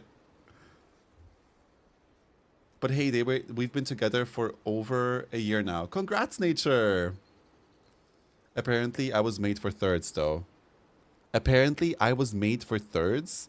Good for you! Have fun! I tried polyamorous and it was the unhealthiest mentally I've ever been. I can't imagine being in one. I'm not going to say I'll never be interested in that. I don't know what's going to happen in 10 years, but for now, call me old-fashioned, I guess. I don't know. You grind and grind, and then you're just a piece of housing decor? What? What have I missed? And, like, get your life if you want poly or open. I'm not judging. It's just not my gig. Exactly. But they act like you're you're just not there yet, but you'll be there eventually. And that's what pisses me off. Hi, Ellert. You know, that's the thing that pisses me off. Gay men treat each other like Pokemon. No, literally. So there is this guy, right? So I've been in my dating era a little bit, and I've been on 3 different ones, and they're all very different from each other. But there's one guy. Okay, so I can't name them any names or anything or be too specific, but there's 3 of them, right? And 2 of them, well, one of them was amazing, but there's just no like, There's just no like attraction when it comes to like, no, there's a spark. There's a spark, but there's almost like no like I want to have sex with them spark, you know? And that sucks. Like you can't be with someone just because they're cute. Like you do need some sort of sexual attraction for it to also work, which is a shame, right? But I'm also like, maybe it just needs, sometimes that just needs to cook. Not everyone can be a 100% immediate burner. And also, you don't want to be with the immediate burners anyway, because that will, because you will think you're into that person because they trigger dopamine very quickly, but you're actually not into that person. It's just dopamine hits, right? So you have to be very careful with that. So you have to give it some time. Because the first date wasn't sparks and butterflies doesn't mean that you're not gonna develop sparks and butterflies with that person. My last boyfriend that I was together for almost 4 years, the first few dates I was like, I don't know. By the 10th date, I was like, how did I ever doubt this person? I never want to leave them again. Anyway, the second guy, really cute. We'll see where it goes. The third one, okay. There's a lot of attraction there. A lot. But that is what worries me, right? That is what worries me. There's a lot of flirting, a lot of like, a lot of giggling, a lot of like, you know, but almost a little bit too much to the point where I'm like, I'm a little too old for this. Like, I needed to be a little bit more grounded, you know, take it slow. Exactly. It's fun, but this is exactly what I mentioned earlier. It's dopamine inducing, and it's not actually what I'm looking for. So I need to always remind myself, and I'm making it a sport to not sleep with that person because I want to make sure if they're really actually interested. Because like someone might stick around for 1 or 2 dates if they just want sex, but honestly, by the 4th date, that person won't stick around anymore if they genuinely just want to have sex with you, you know? Like, and if they do, honestly, applauding them. Like, applauding them to stick it out that long. But that's like one of the best advices my therapist gave me. She's like, don't expect that you don't actually need to sleep with with everyone on the first day, right? Like you don't owe them anything. You don't need to, even if they've made it all this way, you don't need to do that. And I was like, you're right. I actually don't need to. But it's so normalized in the gay community to sleep with everyone, right? It's so normalized. And it's almost a bit weird when people are like, you've been on 3 dates and you didn't fuck? I'm like, no, we didn't. You know? Too old? Did I say too old? No, I'm 30. I'm 30, and I am too old for that. I'm like, you know, I don't want that anymore. Did you kiss? Sometimes you kiss the person and it's kind of, ugh, let's do it. No, I don't want it to be an, ugh, let's do it. I want it to be like a, I really want to do it. And I feel like you deserve me. Like, why would everybody have access to you, you know? Like, just because you go, ugh, okay. No. I am the prize, bitch. I am the prize, okay? And you will see them drop like flies the second you actually like value that intimacy you share with a person, and you like put yourself a little back and like wait for them to actually prove themselves to you. They drop like fucking flies, bitch. You know? All of us, and then the ones that remain, Pound Town. I'm just kidding.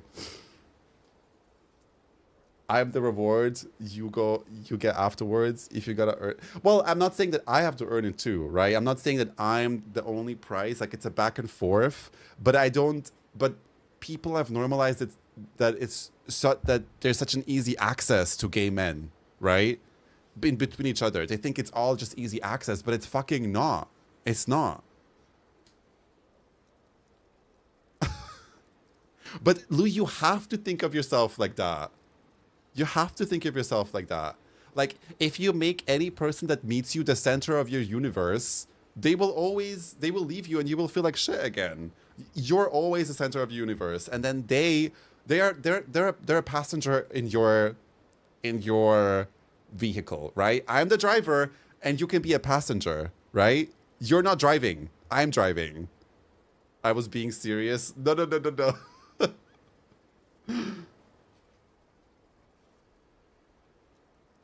Passenger princess. I'm no passenger princess. I'm driving my own vehicle, right? She's a nebula. You just described the Pisces dating. Which part? I think I've learned a lot since my breakup, and I don't know, and it's been working for me.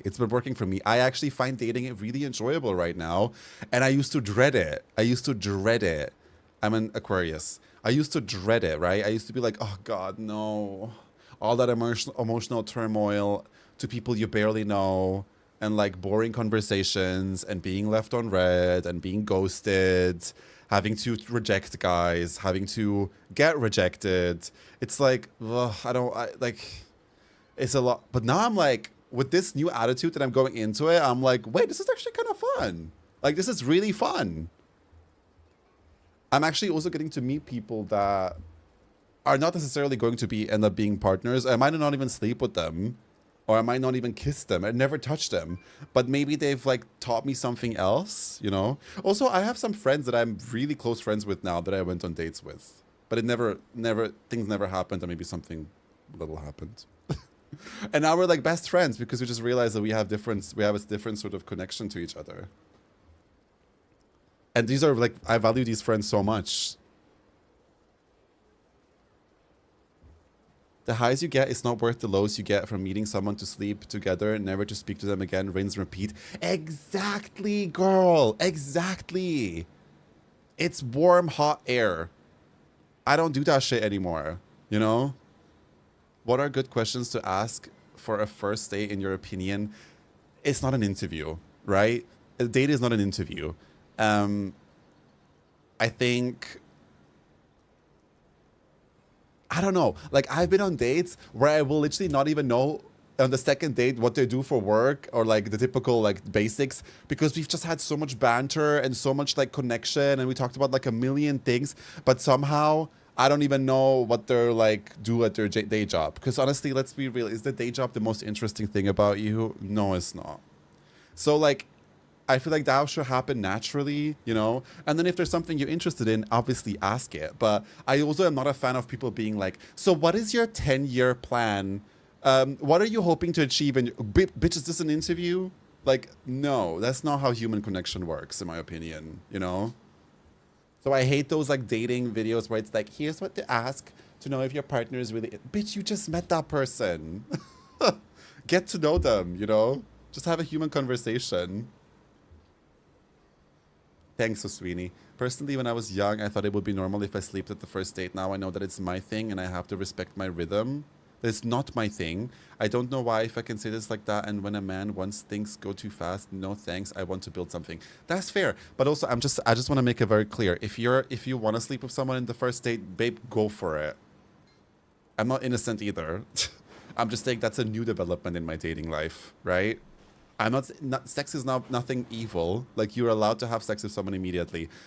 I've also had relationships with someone that I've had sex with first and then actually built a relationship. That also works. In some cases it does, but there was also different times. I was younger.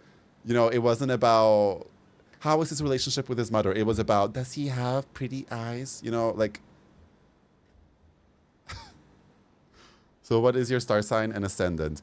I am a Sun Aquarius, Moon Scorpio, Ascendant Pisces. Is that how you say it? Yeah. Sleeping with someone right away is a very 20s thing, I feel. Or you don't care about them. If you're also allowed to have a sexual relationship with someone you don't emotionally care about, like in a romantic way, and they don't care about you either in a romantic way, and you guys are just having fun. That is very fun, and I can get behind that. But I'm just saying that's not what I'm looking for right now. If I would be looking for that, I would also make it very clear that I'm looking for that, you know? I'm not saying that there's anything wrong with that. It's just not what I'm looking for. I love talking about dating. I think it's so interesting. We're like the same zodiac art. There's no way. Are we like... Yeah, but do you mean like all three of those match with yours? That's crazy.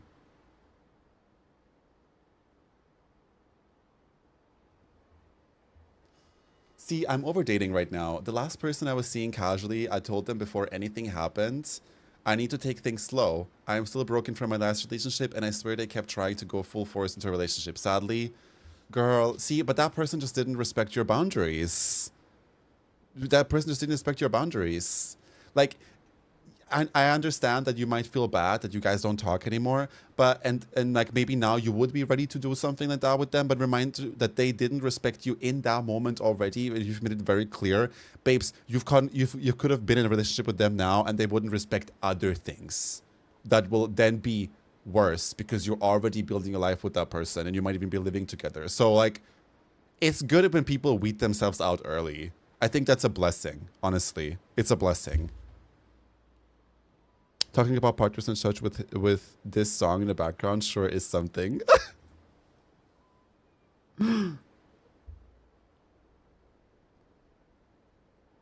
Attraction isn't is an equation to solve. It needs to be natural, pun intended. Yeah, no, true.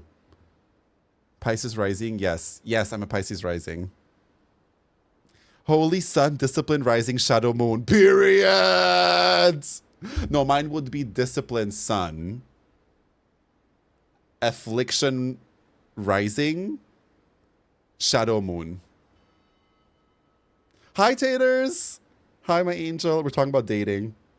Aquarius Scorpion anus is something. Oh, right. That means that you're mentally insane and you need help. So when dating app isn't a snake pit at the moment, they're all snake pits. They're all snake pits. Believe it or not, none of these people that I've been seeing has been met through an app, which is really nice. Which is really nice for a change. Really, really nice. One of them is literally a waiter at a restaurant that I was last week, and I was like, and I hit them up. See, and that was my other fear as well. They even said, "I know you want a relationship right now, but I know I do want one." And like, girl, that's fine. They put their boundaries out there too. I told them I still want to take things slow, but I do have feelings. And a week later, they dropped the L word. Girl, that sounds a little. Don't hate me for saying this, but it sounds a little immature. And I know you probably hate hearing that, but it sounds really immature to me.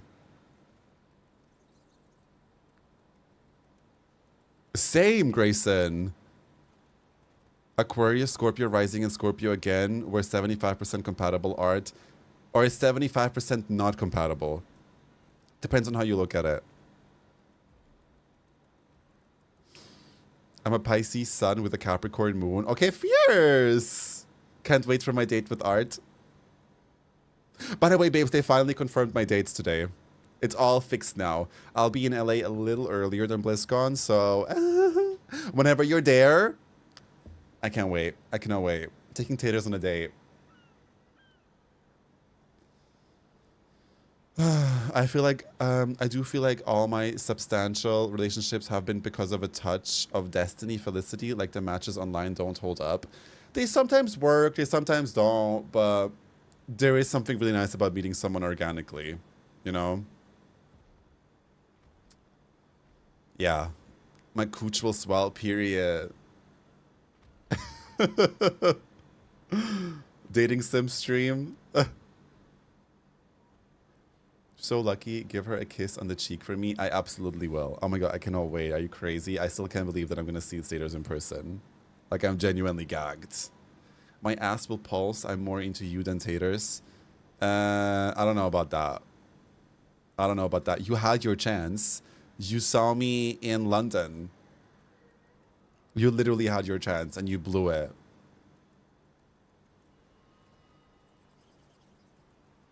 Lou loves to queerbait. No, literally. Like, oh, you want to date me? Why don't you...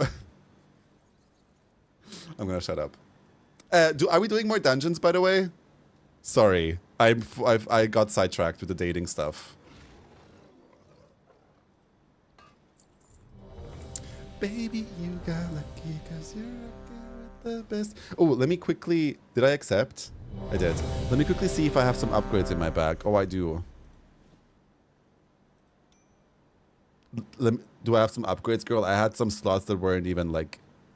Well, I was wearing nothing.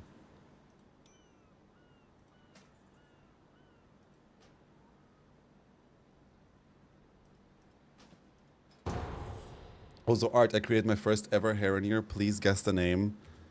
Haraloo, Harry Lou, Harry Lou Boo or something. Luranier.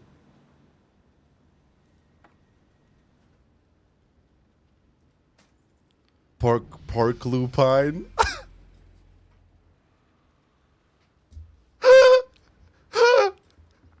Okay, that one's really good. That one's really good. I have to lurk for work, but I'm swooning at your voice while I girl boss. Thank you so much, Titus. I love you, babe. I hope work is gentle to you today. Pork lupine is crazy. I am talking money.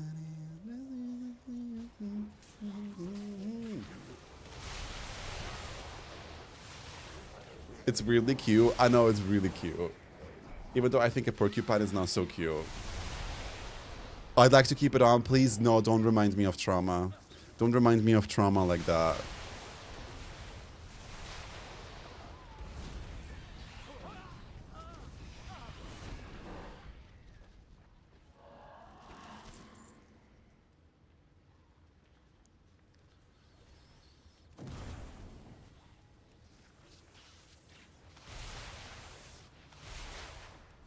Do you guys have any like instant red flags when you're dating someone? Like something that doesn't have to be big, like I killed a guy, you know? Like like if they have something about them that technically isn't a red flag, but is a red flag to you. What, tall, pretty. So I'm just a walking red flag then. If they have killed a guy, if they haven't killed a guy, fair. If they don't like cats or something, okay. A version of I don't read. A version of I don't read? Like, you mean don't read period? Or... Oh, a big red flag if they treat service staff badly. Oh, huge! Huge red flag. Huge. One that I once didn't listen to. And it, like, biting myself in the ass for that. Like... That's a huge one for me, too. If they have skits on their underwear or smell like camembert... I mean, yeah, body odor is a huge red flag.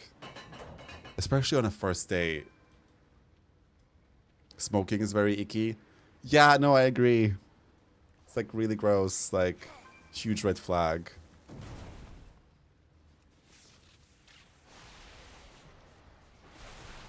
Like, why would you smoke? Especially after having an Aperol spritz with the girlies at night in summer. Like, why would you even touch a cigarette?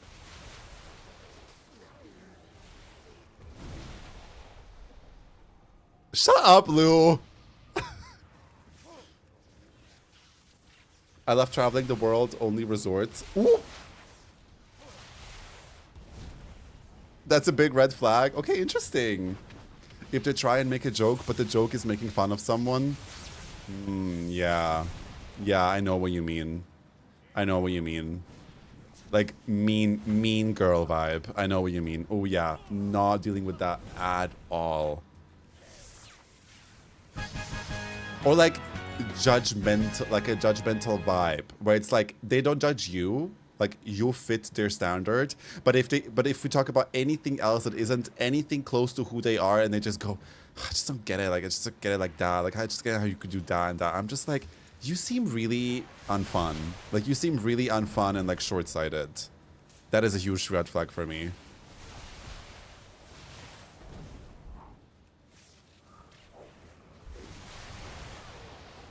How they treat homeless people on the street. Also, rich guys can't do big class differences. Interesting. Smoking, disgusting. Does anyone have a long pape? If their ass is flat. Right. I wasn't talking about anything physical, but got it. I also do believe if somebody wants to have someone with a big ass, where's your ass? Oh, I want a guy with a horse. Where's your horse cock?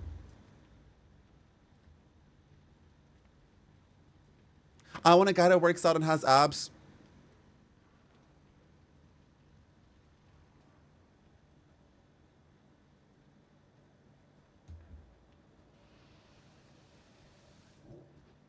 Well, fuck my drag.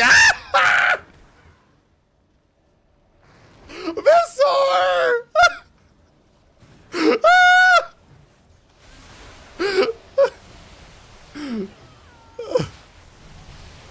I want a guy that's in therapy.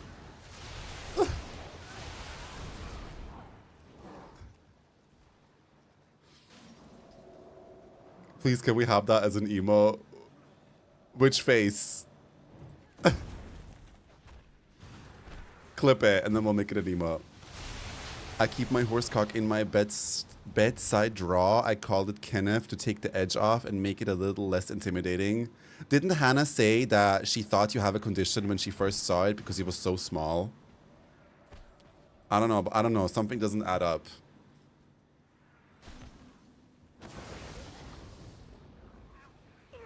Bad breath would cure me of a man so fat. Oh! Oh, good one, oh, sweetie! Oh! Oh, that's a good one. That's a good one, bitch. Huge red flag. Huge red flag. Bad dental hygiene. Ooh. If they shave their bush. Well, they can be regrown.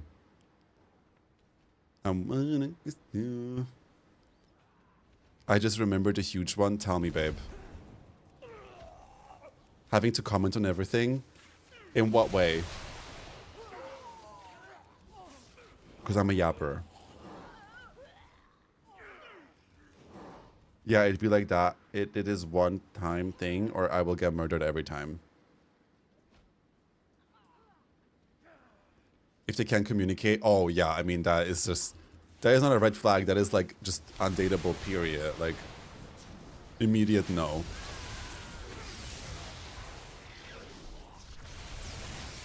Heavy breathing, claps chest. Oh my god, I think I'm having a panic attack.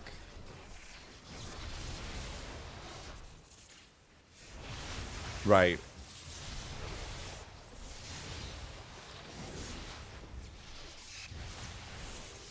Being negative all the time, like communicating on things, but also always taking the negative approach first. Oh, that's so exhausting. Energy vampires. Oh, fuck that shit. Fuck that shit. If you don't have a somewhat positive outlook on the world and can't find joy in like little things, and you don't feel the whimsy, I don't fuck with you. Okay? I don't fuck with you. It's giving flaccid dick boots. It's so draining. I fully agree with you. That's also a really good one. I hate negative bitches or like contrarian bitches that are always like, no, but actually, shut the fuck up, girl. Have a wank. Relax a little. Have a ciggy, you know? If they say they don't get into politics, must be... Ooh. Huge red flag. Huge red flag. You just told me you're an ignorant, privileged bitch. And you never cared to care. So, yeah, I agree. I agree. Also, another red flag, which makes them outright undateable, is if your politics don't align. If they are voting... I mean, that's a given to me, but I know it's not for other people. It's like, well, everyone's open to their opinion. No. I'm not arguing about that. I'm not arguing about that. I was at this one date once where I don't want to mention the topic. I don't want to get into details, but I was afraid that they might be something that I was really worried about because I have zero patience.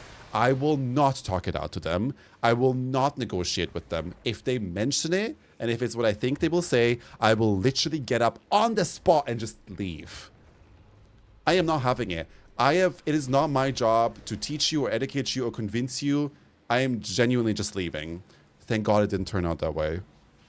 It was actually the opposite. But I was like, ooh, I'm ready to leave. I literally tensed my body up already. I was like, here we go. She's going to drop it, and then I'm just going to leave.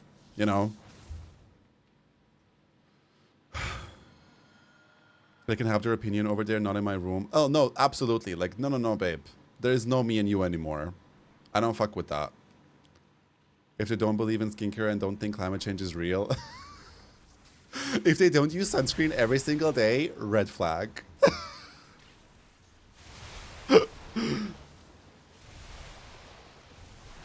I think with negative people is they often act like only bad things happen to them, so it comes across as selfish.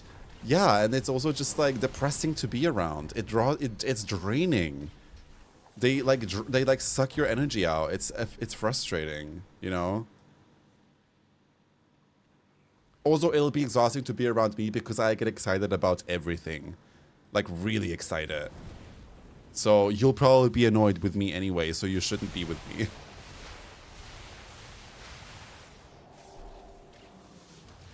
If they don't like dogs, I don't know if it's a red flag per se, because some people do genuinely have trauma tied to their fear, so I can't judge that.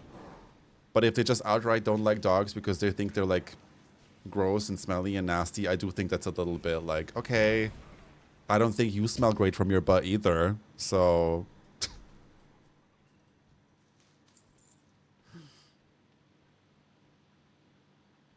Why is it always the smelliest, nastiest bitch saying out loud it stinks?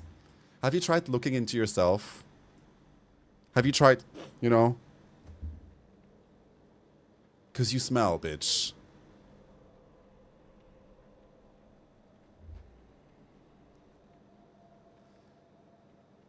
Hi, Foxglove. It's going well, thank you.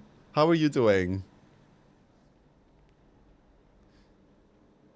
I'm a person on the lab rat. I can't personally do people who are just wanting to experiment with me.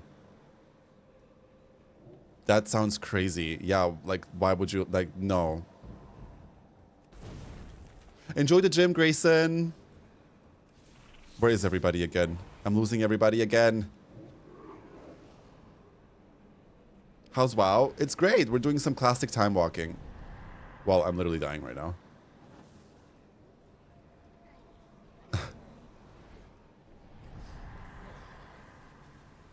I could not be with someone whose problems are their personality, like they live off of it. Girl, literally.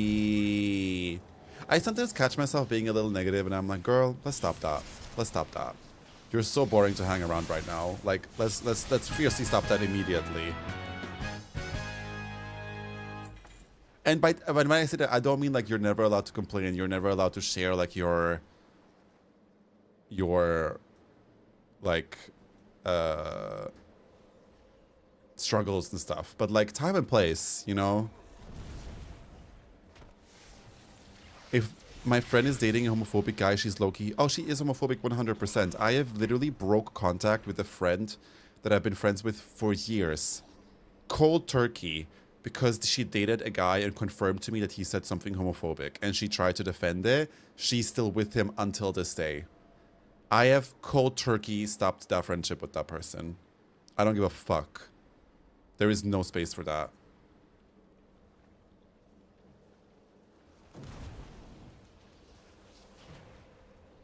Turns out it was just decent dick, lol. When it's worse off, she dumped his ass fast. I don't know what that says about your friend, though. Like, I don't care how good they are in bed. If their morals are corrupted, I don't. No, thank you. Hi, Aphrodite. Girls be like, I'm an ally, and then their boyfriend would punch the wall if a gay man breathes near them. Literally. Literally. Oh. That shit will piss me off.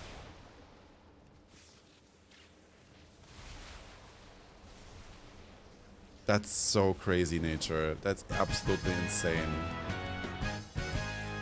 I'm so sorry that happened to you.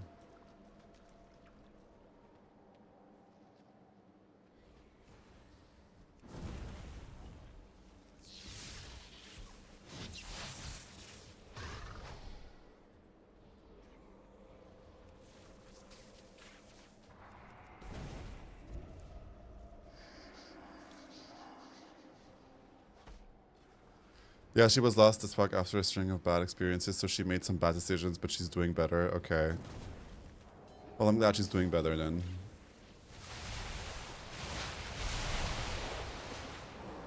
Did I say any of my red flags? No, me neither. Absolutely insane. Love this song, me too. What are my red flags? Ooh, loud chewing. I can't deal with it. I literally can't. And I also don't care to tell you off about it. If you're a loud chewer, mama, the sexual attraction is out the window. Like, and it'll never be repaired.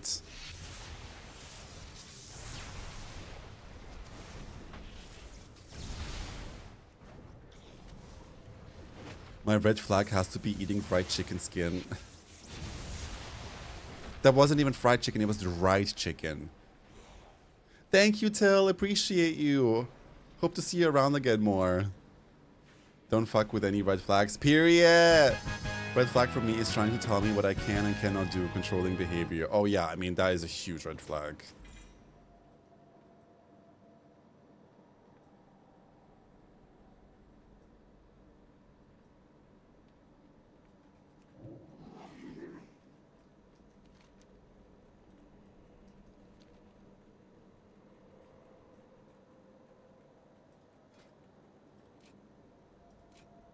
Let me put on some of these. All of a sudden, we're leveling so quickly. What the hell? What do you mean we gained 10 levels? The fuck? Girl, I was just level 39. How am I level 60 all of a sudden? It really picks up later. Holy shit. Wait, where did everyone go? No! Divas, I'm lost. I'm just gonna die.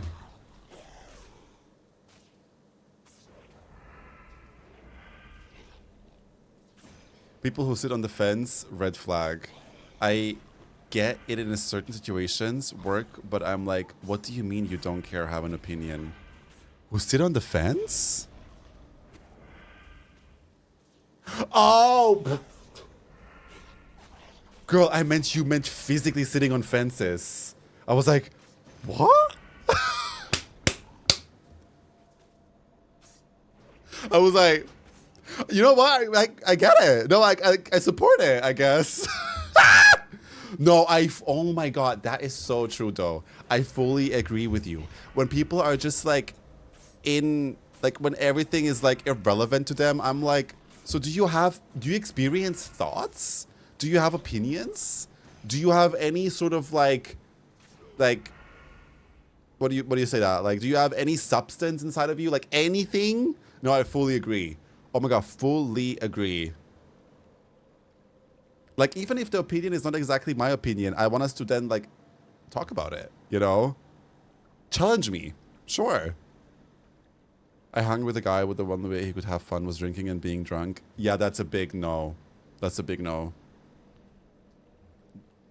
No, I fully get what you mean, Hannah. I agree. I agree. Like, have some sort of opinion, you know? Like, I do feel like your partner should also be like a sparring partner in some way. Like, obviously, they're not going to be able to help you with everything.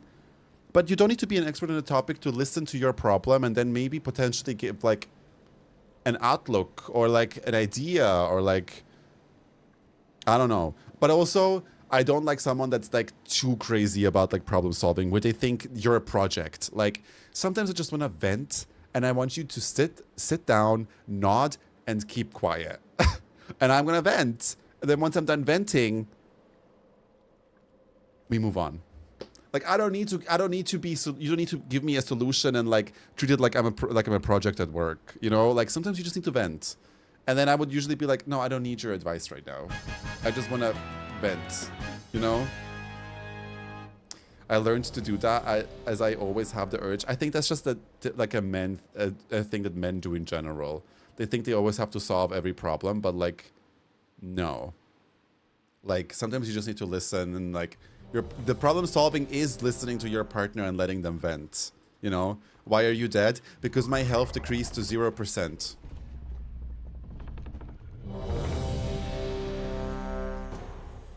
Does that make sense? Right.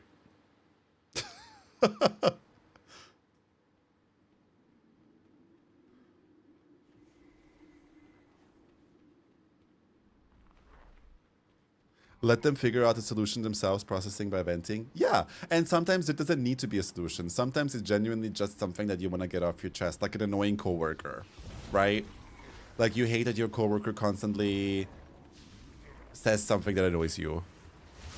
I actually have a coworker that's actually driving me insane. He literally, every 3 seconds, he goes...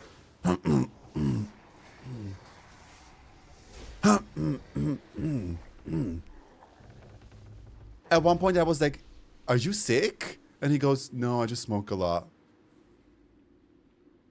I hate it.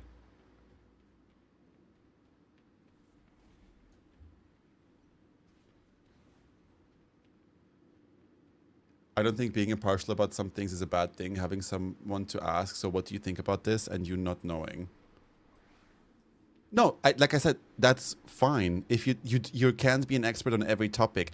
But if someone never has any opinions in general, just always like, nah, nah, that is so unsexy to me, you know? Not knowing is definitely fine. Like, you're not Jesus, right? All of these things we're saying are like nuanced, right? Like, it's not black and white in that way. Like if somebody would talk to me about football and tell me about who played in the finale, Argentina, France, I don't know. But like if they're like telling me about that and about like how this referee did this, and I can be like, oh yeah, that's really unfair. Even though I don't know shit about football, you know, but I can still listen to them and be like, oh yeah, I'll like appreciate them like having an interest in it, you know.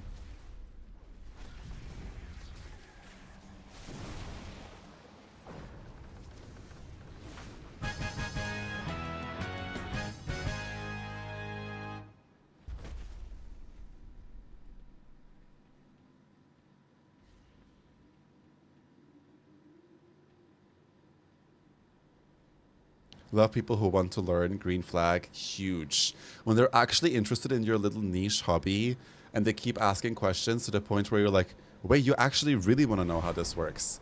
That is so cute and hot to me. I know, girl. We reacted to it earlier. It's so good. It's so good. Like, I also enjoy that if I like a person, I want to know about their weird niche little hobbies. Like, yes, I want to talk about the fermentation process of your cabbage. Tell me everything. Like, I'm interested. I genuinely am. If I like you, you know? Talk to me about your Sauerteigbrot, you know? Sure, I'll listen to it. Let's get off that fence and discuss cabbage. Get off that fence right now. Let's talk about the fuck-ass cabbage. And why does it smell like fart? Explain that to me. Let's have that discussion. Guys, why do I keep just pulling in this dungeon and running to things? Oh.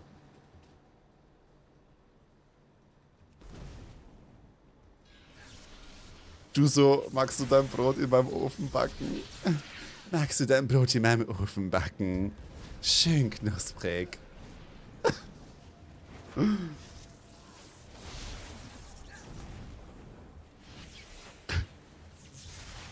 I like getting music recommendations, but like it has to be tit rated. Don't bombard me. Tit rated? What does that mean?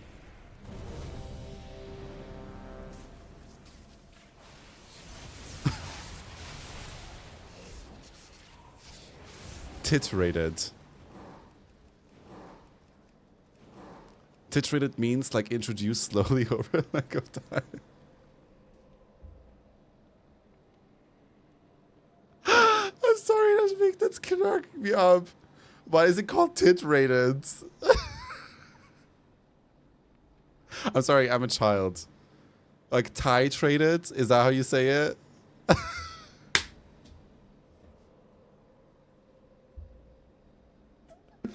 This is some tit-rated content right here. This is some tit-rated music. I can really recommend it. Juicy tit-rated. Titrated. Titrated. Yeah.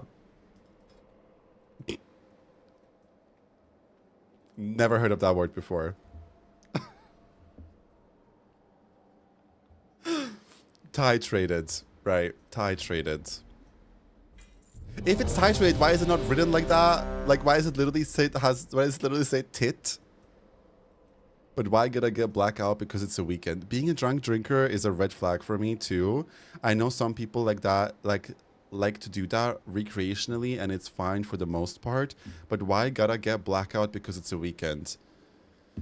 Yeah.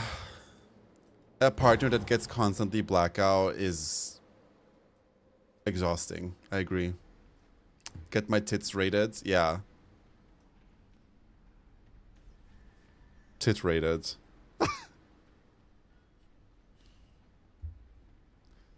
Which streamer should we tit rate today?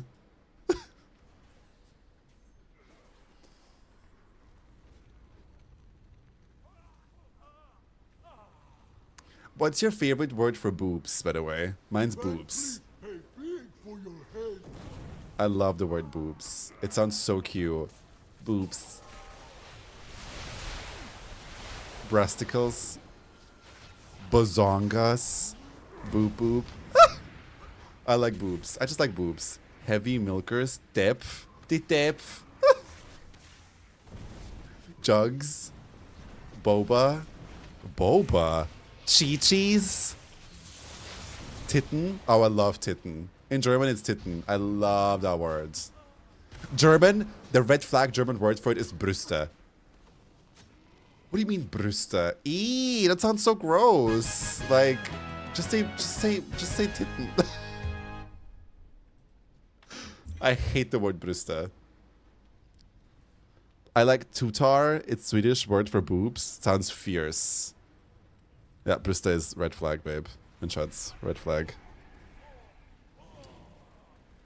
Calaguagas? The fuck is that? I hate when people call boobs like they're a child. Wait, but I love the word boobs. But I love the word boobs. It's so cute.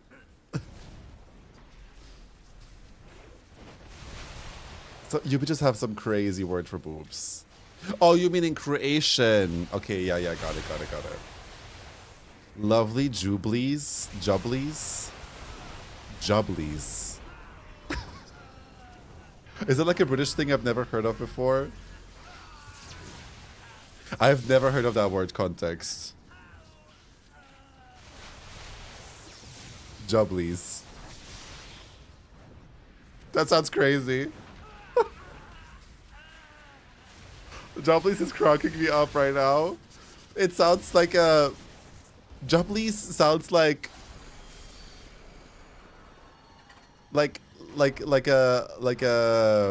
a sweet treat, you know? But like specifically like hard candy that comes in like a cardboard box. Like a box that you open like this and go, you want a jubbly? You want a jubbly? It sounds like that. Jubblies are like frozen ice pops. Ah. Boobs, it's quick, perfect, and cute. Even in French, I use this word. Same, I love boobs. On men, too.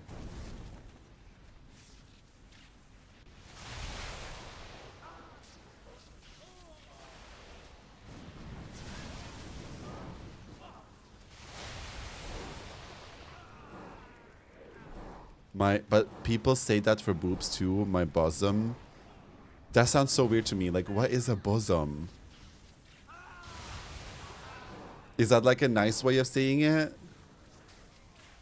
I have a bad case of mitts at the moment. Man tits.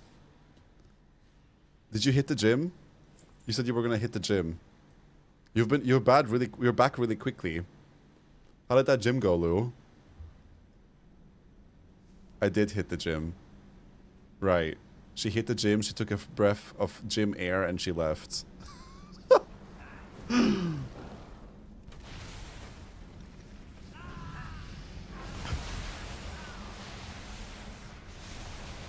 Oh, the gym I messaged you about an hour and 20 minutes ago. Right. No, I believe you. Has anyone ever had spotted dick? What the fuck is that? I swear British people are not real.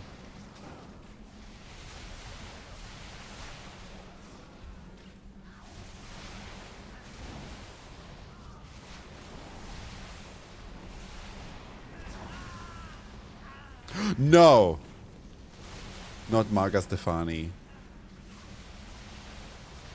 Spotted dick is a cake that comes in a tin. Why the fuck would you have cake from a tin? We started with alcoholic teenies, and now we get cake from a tin. And why the fuck is it called spotted dick?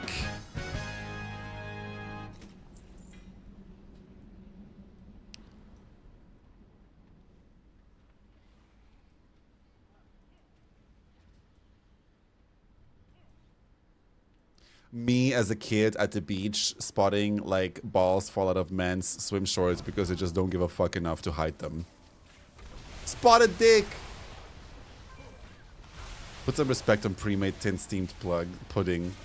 Oh, it's pudding! That sounds good.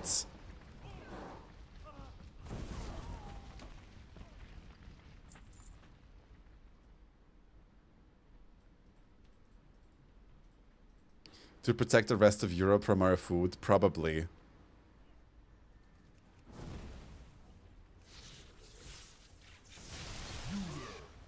There is one thing I genuinely don't fuck with in the UK, and it's that blood pudding. That shit... That came from hell. That came straight out of hell.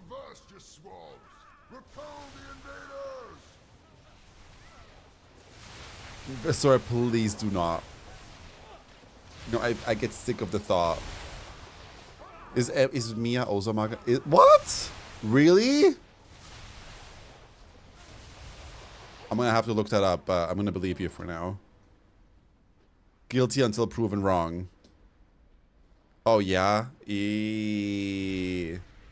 I've never even tried that, and I never will. What the hell?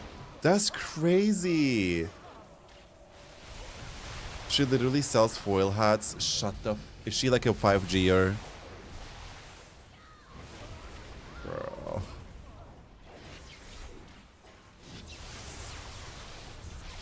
I'm so tired. I feel the adrenaline going through my veins. I love this like throwback playlist right now. It's giving me life. Thank you, Tridler, for the follow. We can't have anything nice anymore. No, literally. I mean, I don't think Mia had more songs than that what we listened to, right? I mean, at least I don't know. I used to confuse her with Princess Nokia, and I love Princess Nokia.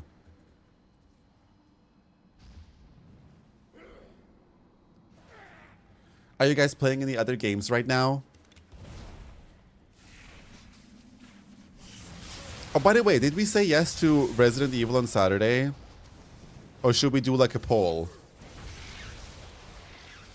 Let's do a poll right now, because I think the bitches in the chat should be the ones to vote. Because people vote on Discord and then they don't even show up. They're like, no, you have to do it this day. And then they're not even there. Let's do a poll. When Resident Evil 9? Saturday? Sunday? Another week.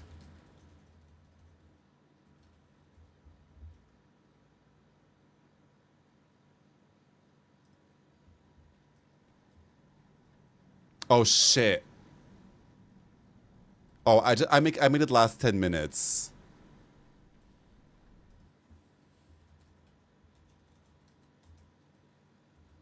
Just vote, just vote.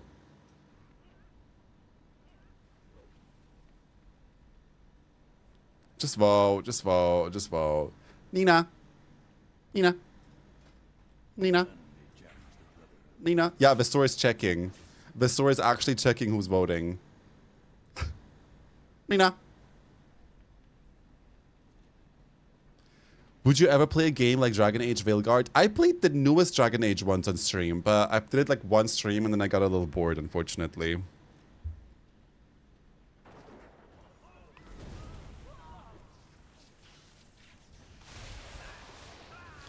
But after we're done with Resident Evil, we're gonna have to figure out a new variety game, either a series or like game that I have not played that I have to play on stream.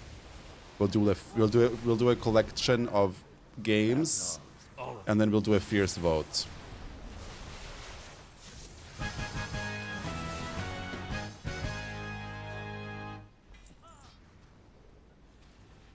At dead of night. Hey, Pony! Never played that. Did you ever play Life is Strange? Never played that. But I think I would love that. I love story-driven games that are good stories.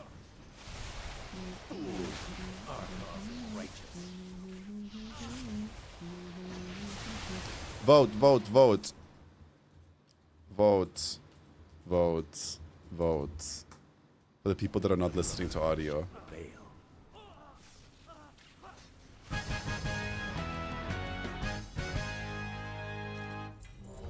And I wanna go back.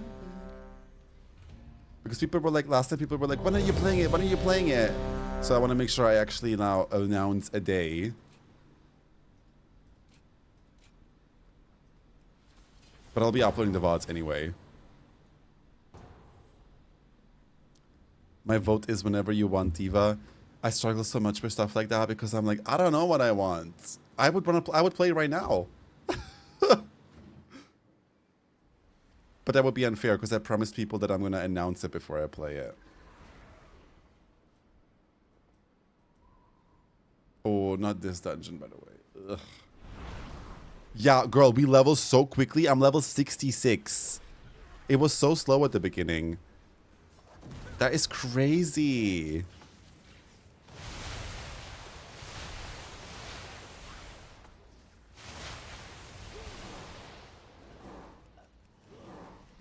Fan service.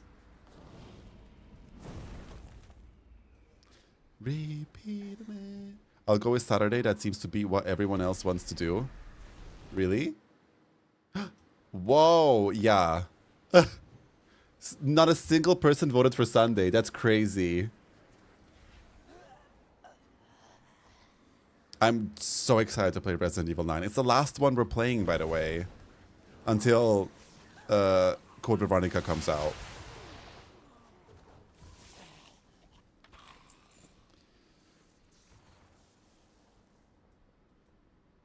Well, Pony, it wasn't gonna win anyway.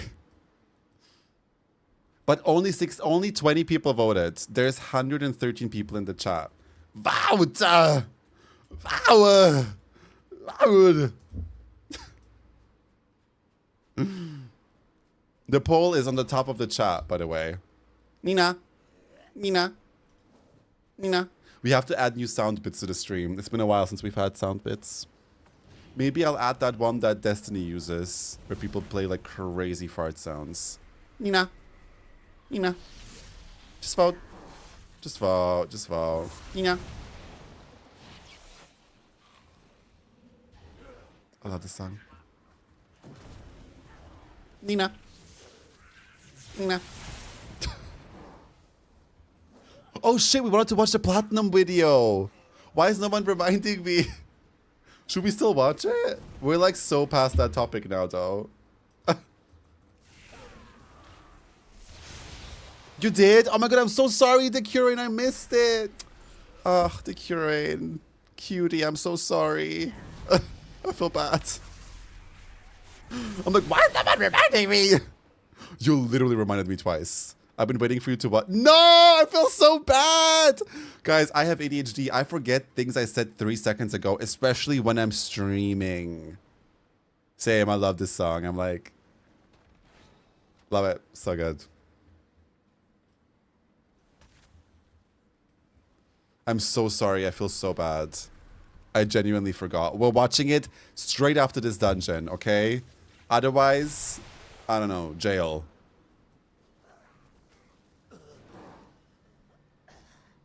Girl, we know the amount of times you've gotten... Mama, I'm literally looking more at the chat than I'm looking at the game.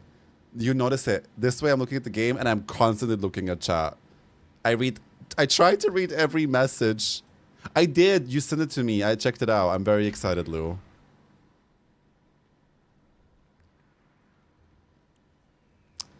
I have crazy ADHD, and especially when I'm streaming, I am so distracted. I literally forget about what I say, what I do, what I think, what I planned, what I have written down. I need someone like to manage me. I need like a manager that's like, bitch, you said that. Here's the clip.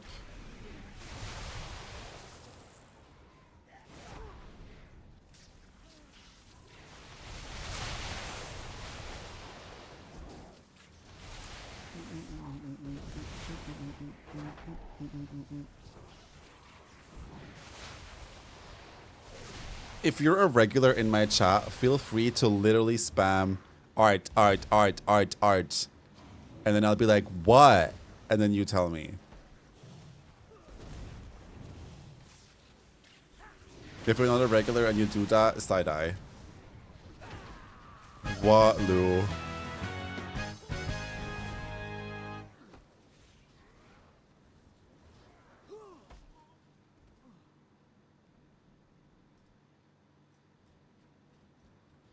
Hi, my ass. Did somebody mention art?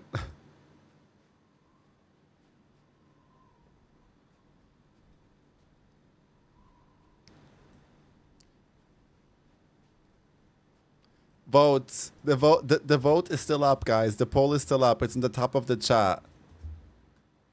Vote to bring Lou back.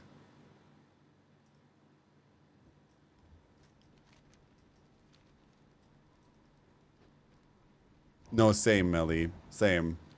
Don't feel bad about it, Diva. I relate.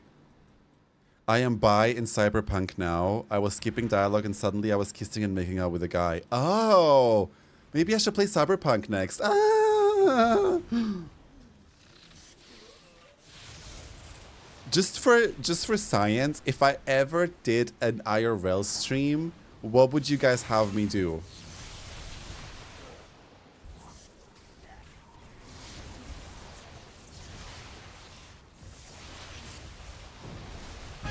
Bake Q. New channel point redeem timeout Lou. Ah! Word to Bob. Like, just in public. Remember when Art accidentally kicked me from the Discord and stream during the community night? Oh yeah, I remember. Dating? You want me to take you on a date? What we could do is like a date with me. Where you guys go on a date with me and we just sit across from each other with candlelight and we just like on a date.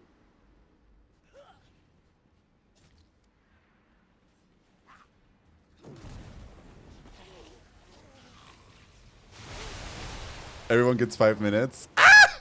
Wait, that sounds so funny, but we can make it funny. We don't have to make it like, it's obviously not going to be serious. Girl, I said that earlier. Sorry, I didn't see it. And then you get a rating from 0 to 10. You were a full-on 3-piece suit. Oh, but would you guys want to go with me in Discord and actually talk to me? Or would you want it to be just like chat? Chat and like, I just respond to your chat messages.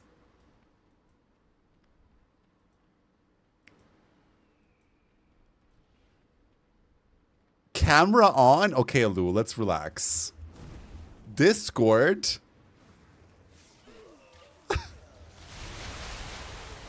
Would you be brave enough to do that? I could never. I mean, I would do it because you guys are in my chat. But I, with a streamer, never. Okay, we got it. We got Saturday, period. We got 23 votes for Saturday, 5 votes for another week, and 2 votes for Sunday. I'm expecting every Sunday per Saturday person to also be here. Just kidding. Stop it. Everyone's cute. You're cute. A Dutch streamer did a Cupido thing where he introduced a girl and guys could hop on Discord with cam on and they could ask questions. Interesting. I was thinking of it more as like a joke. Like, you guys date, I date my chat, and then like we take turns, and then you guys try to like impress me on a date. And it could obviously be stupid. Imagine if I was in a full blazer shirt and tie and then I stood up and there was nothing in the bottom half. I would get banned and you would be responsible for ending my career on Twitch.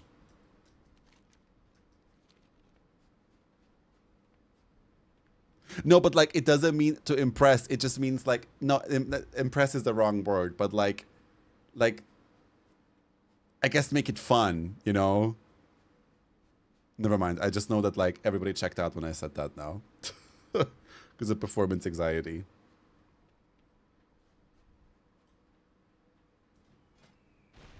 Doop, doop, doop, doop, doop. Katie B did the Butch Lorette. That sounds amazing. Girl, Butch Lorette sounds cunt. Lou, you might be the only one, babe. And I know you want to do it. Spending the whole 5 minutes doing a tour of my plant collection, not giving you a chance to speak. Listen, I would love that. That'd be so funny. That would be so funny. But like, you have to remember, we're on a date, right? We're having like dinner together. And there's candlelight. But sure. New TikTok idea, speed dating, big lore characters in WoW. True. I would love to take you out for lunch and just chit chat about life stuff, and I will be in another country. I'll settle for Discord, period. Actually, you can watch me build my Lord of the Rings Lego set. That'll entertain. Not gonna lie, that's big game in my opinion. You said Lord of the Rings, huge buzzword. Okay. And Lego, not a huge buzzword, but I like that you are entertained by doing something so calming. So you are already a green flag in my book. A man that shuts up and does Lego on something that I actually like, fierce. So you can build your Lego and I'll just talk shit and you have to listen and you'll be quiet because you're doing Lego. When are we getting married? The Twinklerette? I need to go walk my dog. Okay, we're gonna stop here anyway. Thank you so much, Stretch. How to know if your date is a bottom? She starts showing you music videos of Carly Rae Jepsen. Yeah. Or just music videos in general, to be honest.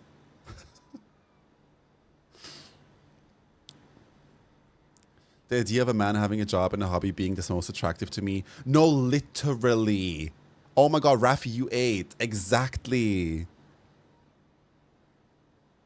A job and a hobby.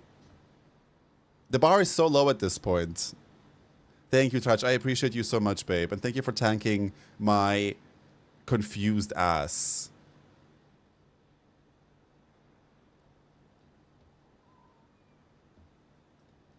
I'm gonna write hey putas in the general chat and then log off.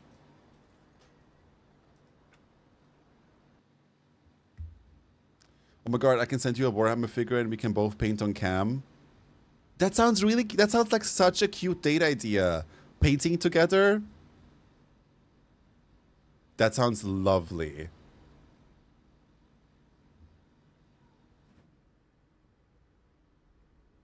Dalaran energy. The stream made my day for real. Thank you for being here. Oh, I love you, nature. I'd love to paint with you. Yeah. I'd love to paint with you too. Right, let's watch the video.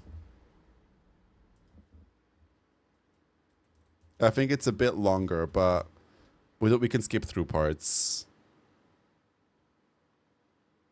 I just got jump scared by my own face on YouTube. Hi to my YouTube divas. If you're on YouTube, say hi. Let's chat. Could you stream YouTube on your streaming on YouTube?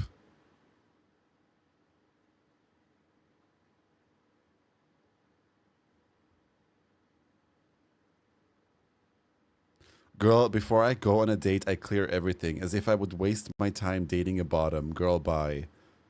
Right. Not me typing YouTube into the YouTube search bar.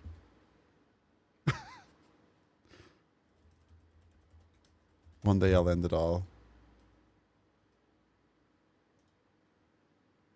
Bulge slider when, honestly. The real question.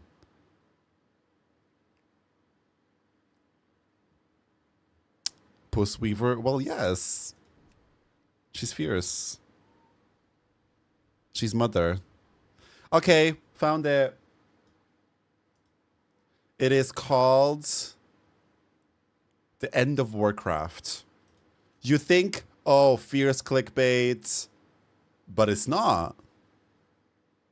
But it's not.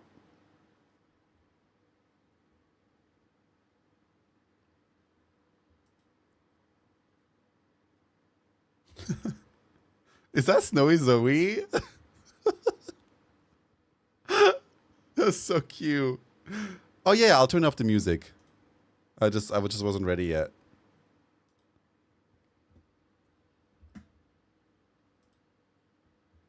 Okay. Right.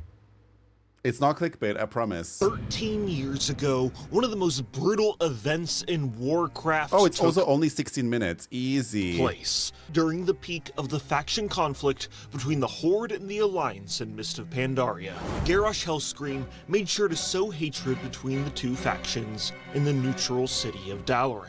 Tensions were already high between the sub-factions in the city. The Silver Covenant and the Sun Reavers represented the Alliance and the Horde, but High Elves and Blood Elves weren't always opposed to each other, because before the Burning Crusade, the High Elves left the elven city of Quotha because their prince, who was a bad guy, was teaching the citizens how to suck magic from living things to satiate their addiction. But if they didn't satiate their addiction, they wouldn't die. They were just addicts, and the High Elves thought that was messed up, so they left. But physically, there's no difference between Blood Elves and High Elves other than their eyes, and also they have cultural differences. But ignore everything I just said, because Varisa and other High Elves left Quotha for totally different reasons after the Second War, because Quotha dropped out of the Alliance, but Varisa and the other High Elves wanted to stay in the Alliance because we need High Elf units for humans in Warcraft 3. Okay, so, the Sunwell. Quotha had this thing called the Sunwell, but that was destroyed during the invasion of Quotha. But it was different from the Sunwell that was reinvigorated at the end of the Burning Crusade. Right. No. This version of the Sunwell actually I hope had you're taking different notes, magic. by the way. It actually came from a different well called the Well of Eternity. But that well doesn't exist anymore because of an event that happened 10,000 years ago during the War of the Ancients, which is also a book series, and the first two books of the series came out before World of Warcraft even released. But this book series, it's super important because it lays out the events leading to the world-altering event called the Sundering, and oh my f***ing god, I'm talking about the Sundering again. You know what? No, I'm done with this Warcraft lore bullshit. Instead of telling you about the Sundering, I'm just gonna play every single time I've talked about the Sundering on this channel at once, because I don't know if, like, I have this tendency that if I show something that I want them to watch, I tend to also over-explain it because I want them to truly get it. But basically what he's trying to show you is that you play through Mist of Pandaria. Imagine you're a new player and you care about the lore. You see that conflict and you don't actually there's so much information that you're missing. But it's not just an easy thing of, oh, let me go look up the information of what I'm missing about High Elves. He just explained to you how many different versions, how many different like recons and like books and things you would have to technically read to understand where the High Elves actually come from in that situation, to understand that current conflict. Mind you, that was Mist of Pandaria. Now we're in Midnight. It is really hard to get into the WoW story if you're a new player. So just keep that in mind. can't be bothered anymore. He's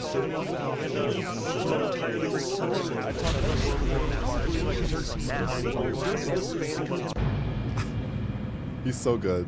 He's so good at this. In the Mist of Pandaria, a quest line called the Purging of Dalaran took place. An event where the Sun Reavers were slaughtered or exiled from the city by the Silver Covenant.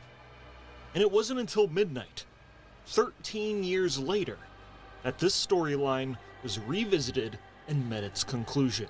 But for this questline to make 13 any years, sense by or the have way. any emotional impact on the player, they need the required context to know all of this in a questline from 13 years ago. I really want to stress that. 13 That is years crazy. ago. I was 13 years ago. I was in middle school. We were all doing the Harlem Shake. During this questline, the Wait, Platinum Bow's only 26 years old? Gag. Silver Covenant is allowed back into the city to help defeat the Void Invasion. Afterwards, they make a compromise and combine the Silver Covenant and the Sun Reavers into one singular faction called the Silver Sun Compact. Varisa and I have decided that our people can no longer afford to fight each other. I agree to this compact, though I will never forgive the Horde for what it has done. As I will never forgive the Alliance for purging us from Dalaran. Yet, I too agree to this compact. We cannot greet the future without saying farewell to the past. But why? Why is Blizzard taking the narrative in this direction? What is this? World of Friendship craft? No! To understand why the narrative is being taken in this direction, we need to talk about the massive obstacle that is in the way of Warcraft telling good stories. For a majority of World of Warcraft's history, its lore has been unfocused. Each expansion has been wildly different in subject matter, with only the faintest connections between each bombastic, disconnected continuation of its story. But with this scattershot approach comes a wide breadth of lore that is required to understand when topics are reintroduced with an expansion's worth of lore that separate the start and end of a character's story. The only realistic way for a new or casual player to understand the story is either read a collection of 4 history books explaining the entire universe. And that isn't even gonna cut it, in my opinion. This isn't even gonna cut it. Read the wiki, or go watch a video explaining the lore on YouTube. This disjointed approach in World of Warcraft can also be seen in the game's design. Features for expansions were built, iterated, and ultimately scrapped over and over again. Garrisons, artifact weapons, war fronts, the Heart of Azeroth, and covenants all met their inevitable end once the next expansion was released. Literally. And like, I get why they did that, but at the same time, it's like, because we've always had these world-ending plots, we find like, you know, Eluneth, like the staff, that's like, you know, the ultimate staff that can defeat every evil. And then next evil we get, we're like, oh yeah, but she doesn't work anymore. Actually, her battery is out, so you have to do covenants now. Like, it just, you know, it's just so disjointed and like... It wasn't until Dragonflight when we saw a philosophical shift in the game's design. Period. Instead of a flashy new feature built for one expansion and one expansion only, there was an investment in the core fundamentals of World of Warcraft's design. The Dragonflight Since music then, is we've kind seen of features like nostalgic. dynamic flying, talent trees, professions, auction house revamp, cross-faction gameplay, war bands, delves, UI changes, and most impactful of all, housing. A massive core pillar of gameplay being introduced in Midnight. World of Warcraft is currently being made with the goal of setting the MMO up for success for the next 20 years. And the same thing is happening to the game's lore, which is desperately trying to recover from the sins of its past. Because from 2014 to 2020, the A-plot of World of Warcraft has kind of been a hot mess. This is where it gets The gaggy. peaks and valleys of the game's lore is directly correlated to the juggling of creative directors World of Warcraft has been fumbling through. This is where The it creative gets so director gaggy. for World of Warcraft from 2004 to 2016 was Chris Metzen, the artistic mind that founded Warcraft. He would step Autistic. down Oh, from his artistic. leadership role in 2016 after being burnt out having to manage World of Warcraft, Warcraft movie, and the failed Project Titan. The last thing Chris was involved in was the Legion expansion and the cinematic for Battle for Azeroth. I mean, that makes sense, right? That Battle of Azeroth cinematic was Warcraft in its like essence, in my opinion. Creative director Alex Jump scare. Afasarabi took Chris's place of a leadership role in 2016. Afasarabi was allegedly known to be very proud of treating every WoW expansion like it was the last WoW expansion, which is great, you know, until you have to make the next WoW expansion. Furthermore, he was allegedly the leading voice in pushing the Burning of Teldrassil event in the Battle for Azeroth, much to the distaste of the rest of the narrative team. Despite his push for this story beat, he had no idea what the conclusion of the Burning of Teldrassil, or Sylvanas' story, would be. He would later be quietly fired from Blizzard June of 2020 for sexual misconduct. Pumpkin. Steve Denuser. Like, how do you do something like that, like burn Teldrassil, without knowing where this is gonna go? It's like giving a toddler a toy that they don't know what to do with. A fellow narrative designer needs to find a way to continue this story he just inherited. Shadowlands comes out and its lore is heavily criticized by the player base. November 28th, 2022, the Dragonflight expansion. Girl, imagine being the guy that had to pick up the lore after what happened at the end of BFA and Shadowlands. Imagine. It's like Rhaena Targaryen taking over the throne from Aegon, and then she realizes that she has no money and the city is literally about to die and people are starving and she has to pick up the pieces and make it work. Comes out, and its story's a good refresher, but still has some issues. December 15th, 2022. Chris Metzen comes back as a creative advisor for World of Warcraft. Diva. When Chris rejoined, the team was already 10 months into the development of The War Within. During his time as an advisor, he takes a look at the story plans of WoW for the next 2 expansions, and he doesn't like what he sees. Oop. Not the Undermine music coming in after that is so shady. Ah, girl. In an interview with Bobby Kotick, former CEO of Activision Blizzard, he tells a story of when Chris Metzen returned to Blizzard and took a look at the planned story for World of Warcraft. He calls me. He had seen like the 2 expansion plans, and he called me. He's like, "They're not good, man. They need to be redone." And I'm like, "Just come do it.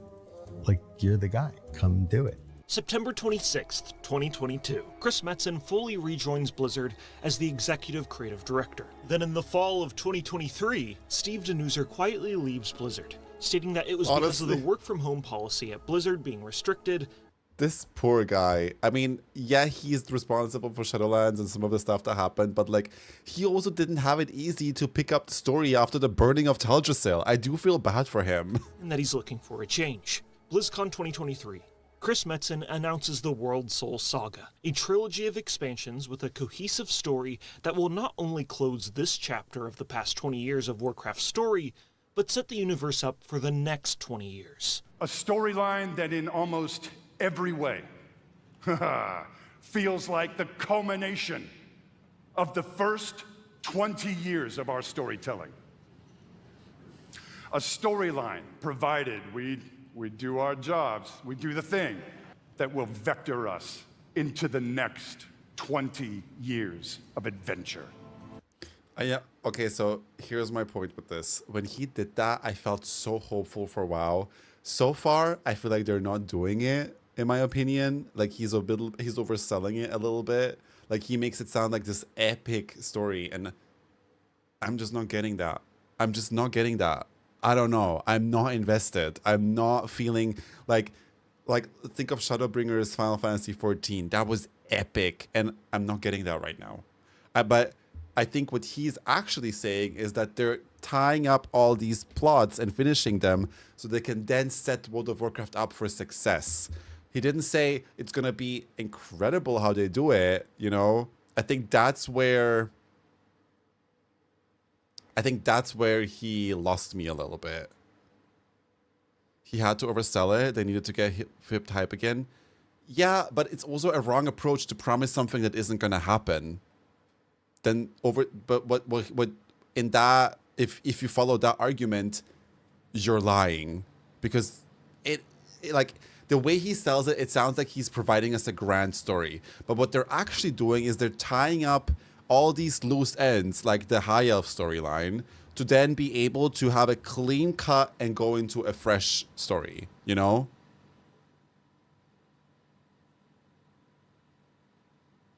No, I don't think we're gonna get World of Peacecraft. I think we're just getting a story that is more grounded again, that is gonna feel like, just watch the video. This is not about peace. In my head, it's like what happened with Illyria, all that hype, and now Illyria who... I know, it's just a little... Yeah, I know. But how is that possible? How can the World Soul Saga vector Warcraft into the next 20 years of adventure? He'll explain it and now. How is this trilogy different from every other expansion? The aftermath of whatever is waiting for us at the end of the World Soul Saga is what I believe to be a soft reboot for the universe. But before they do that, Blizzard needs to wind up a haymaker punch of story decisions that is going to take years to make contact. And really, since Dragonflight, they've been concluding storylines and setting them up with an established baseline to cleanly introduce future lore that isn't mired in ancient context from past expansions.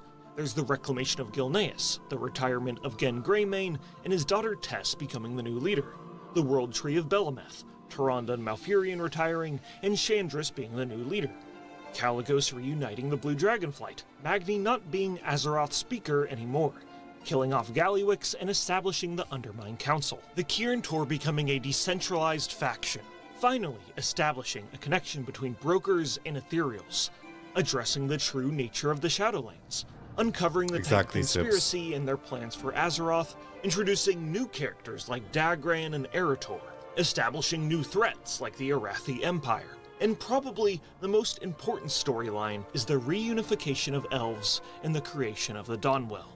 Because the lore surrounding the elves in Quel'Thalas is the longest run-on sentence of lore in the universe that needed to return back to a status quo so future stories can be told which don't rely on the context of decades of fragmented lore. All a new player needs to understand now is that in the northern eastern kingdoms, there's a place called Quel'Thalas. It's filled with magical elves. There are a couple different types of them with different cultures, and that's it. You don't need to know what happened in the Burning Crusade, or the Mists of Pandaria, or the Battle for Azeroth. This is a fresh slate that stories can be built upon. And that isn't to say this is an erasure of Warcraft's story. This is an attempt to finally put some punctuation at the end of these run-on sentences. And it makes sense when you think of it like that. Story, it needs to build a foundation for these new stories to be told. We cannot greet the future without saying farewell to the past. And this is what I love about this video, and I also hate about this video. This all makes so much sense to me now, right? Like, it all makes sense why it all feels so rushed and so, like, short. Like, it all just has fallen so short, like, these big stories. And I get it now, right? But then I just wish that Blizzard would have communicated that a little better, you know? Because Chris Metzen made us feel like we're going to get this mind-blowing, world-ending, different story. And it just wasn't that. It was more of a, let's quickly recap everything and finish things up so we can then go into the future. Which he did actually say, but he sold it in a way that made us misunderstand, I think, you know? Because something called the reunification of Elf is not something that can happen in one expansion even, right? These are thousands and thousands of years of storylines that you can't just like reunite so quickly. And also don't think that the elves are reunited, you know, like necessarily, like we saw that in the Hair and Dark quest line. What I'm not saying is that the story of the reunification of the elves and the cinematics that come with it are some master art of storytelling, because it's really not.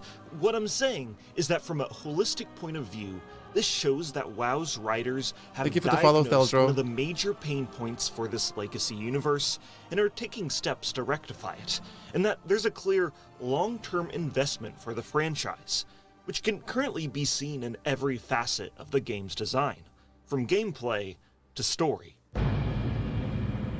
It truly does make sense. In 2008, World of Warcraft Comic Volume 1 was released. This collection of Warcraft comics included a foreword from Chris Metzen talking about how his love for comics heavily influenced the Warcraft universe. While Warcraft is a high-octane swords and sorcery setting, I don't think it's any secret that its unique flavor is steeped heavily in comics lore.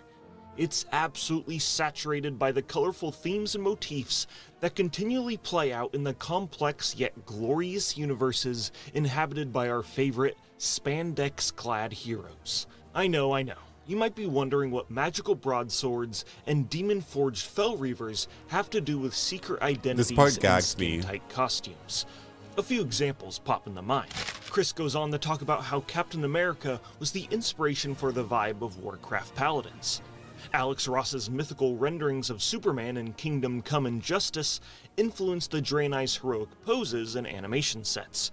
The dreaming from Sandman and the green from the Swamp Thing helped shape the lore of the Emerald Dream.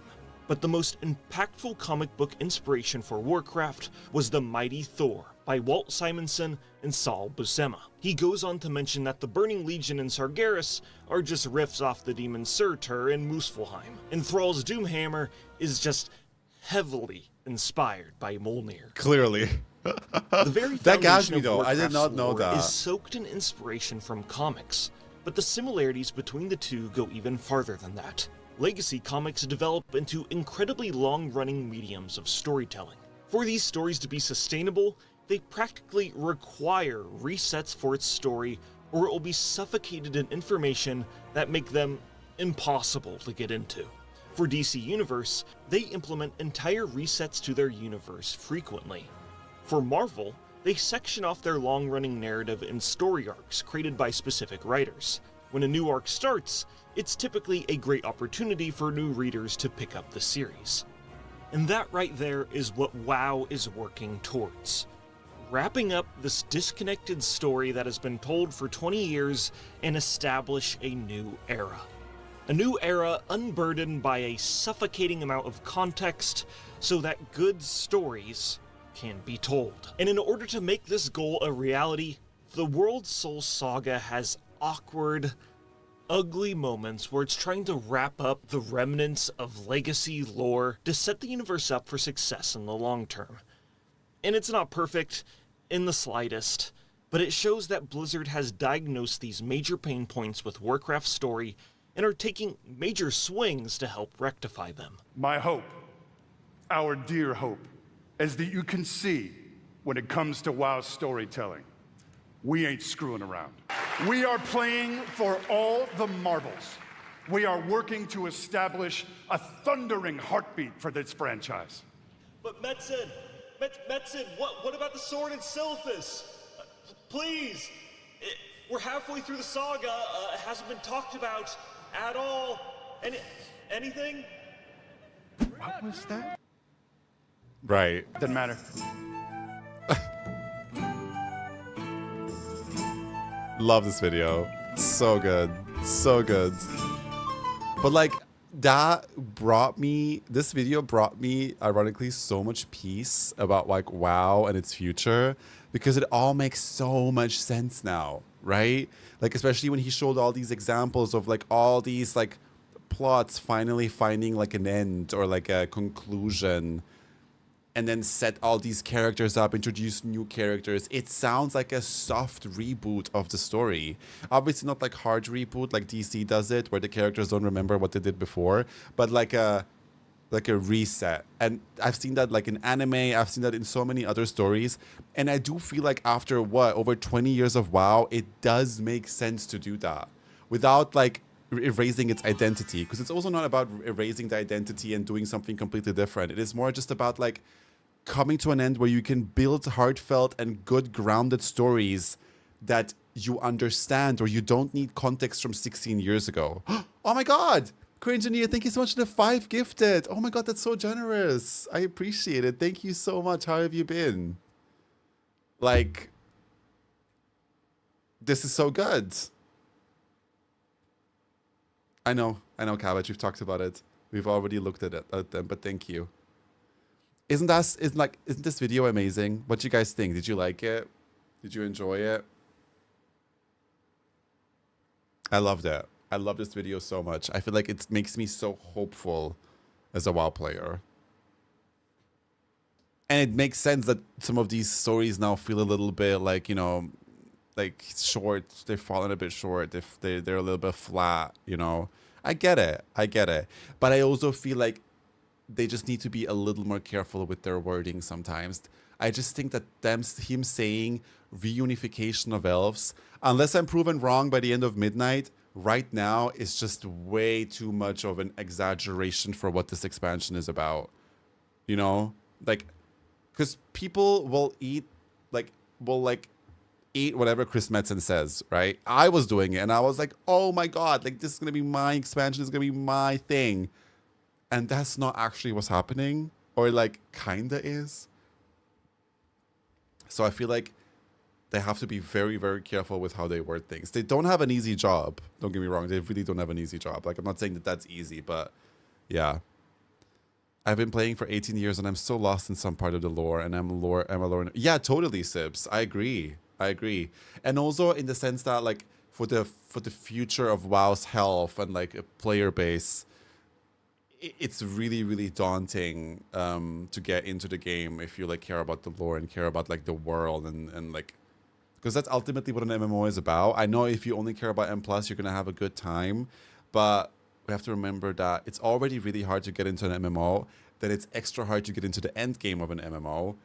And I do feel like having an easy gateway into it, with the story being set up and the world being set up and the world building, it'll get more people to actually play WoW like they used to play in the early days. You know, does that make sense? I feel a lot of lore is outside of the game, like Warcraft 3. Oh yeah, for sure.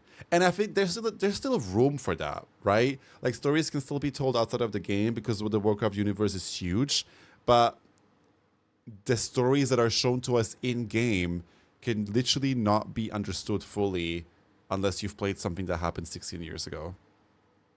That was the part for me that truly like gagged me, because I'm like, yeah, he's right.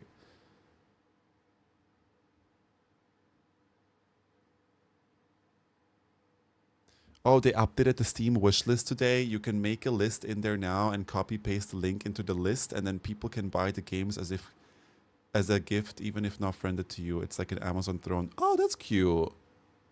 They keep adding layers to the lore instead of having closure. Yeah.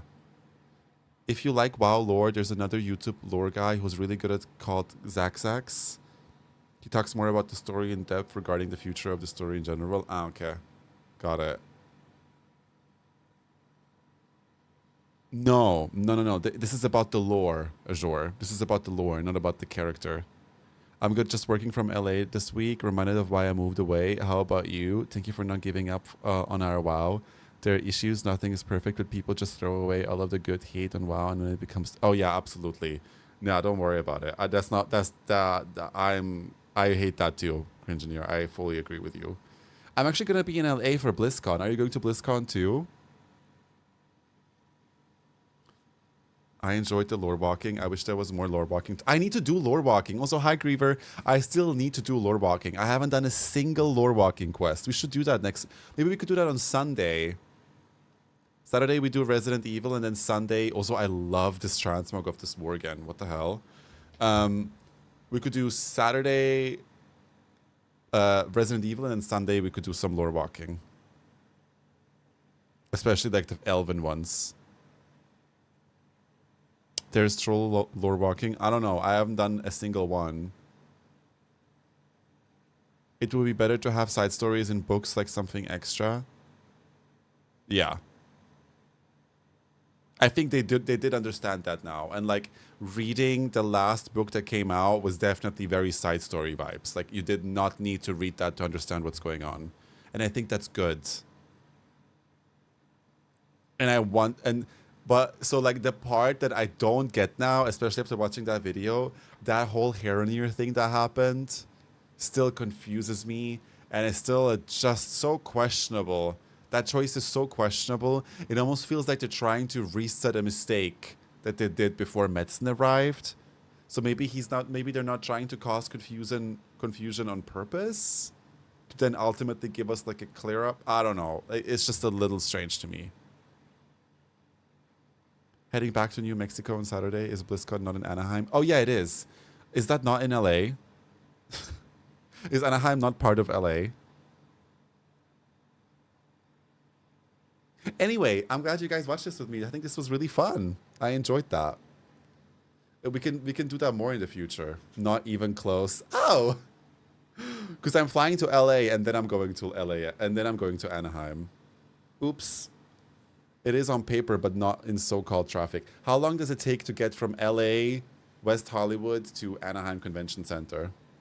No, I know it's its own city, but I thought it's like, you know, in the same, like, place. I know LA is huge.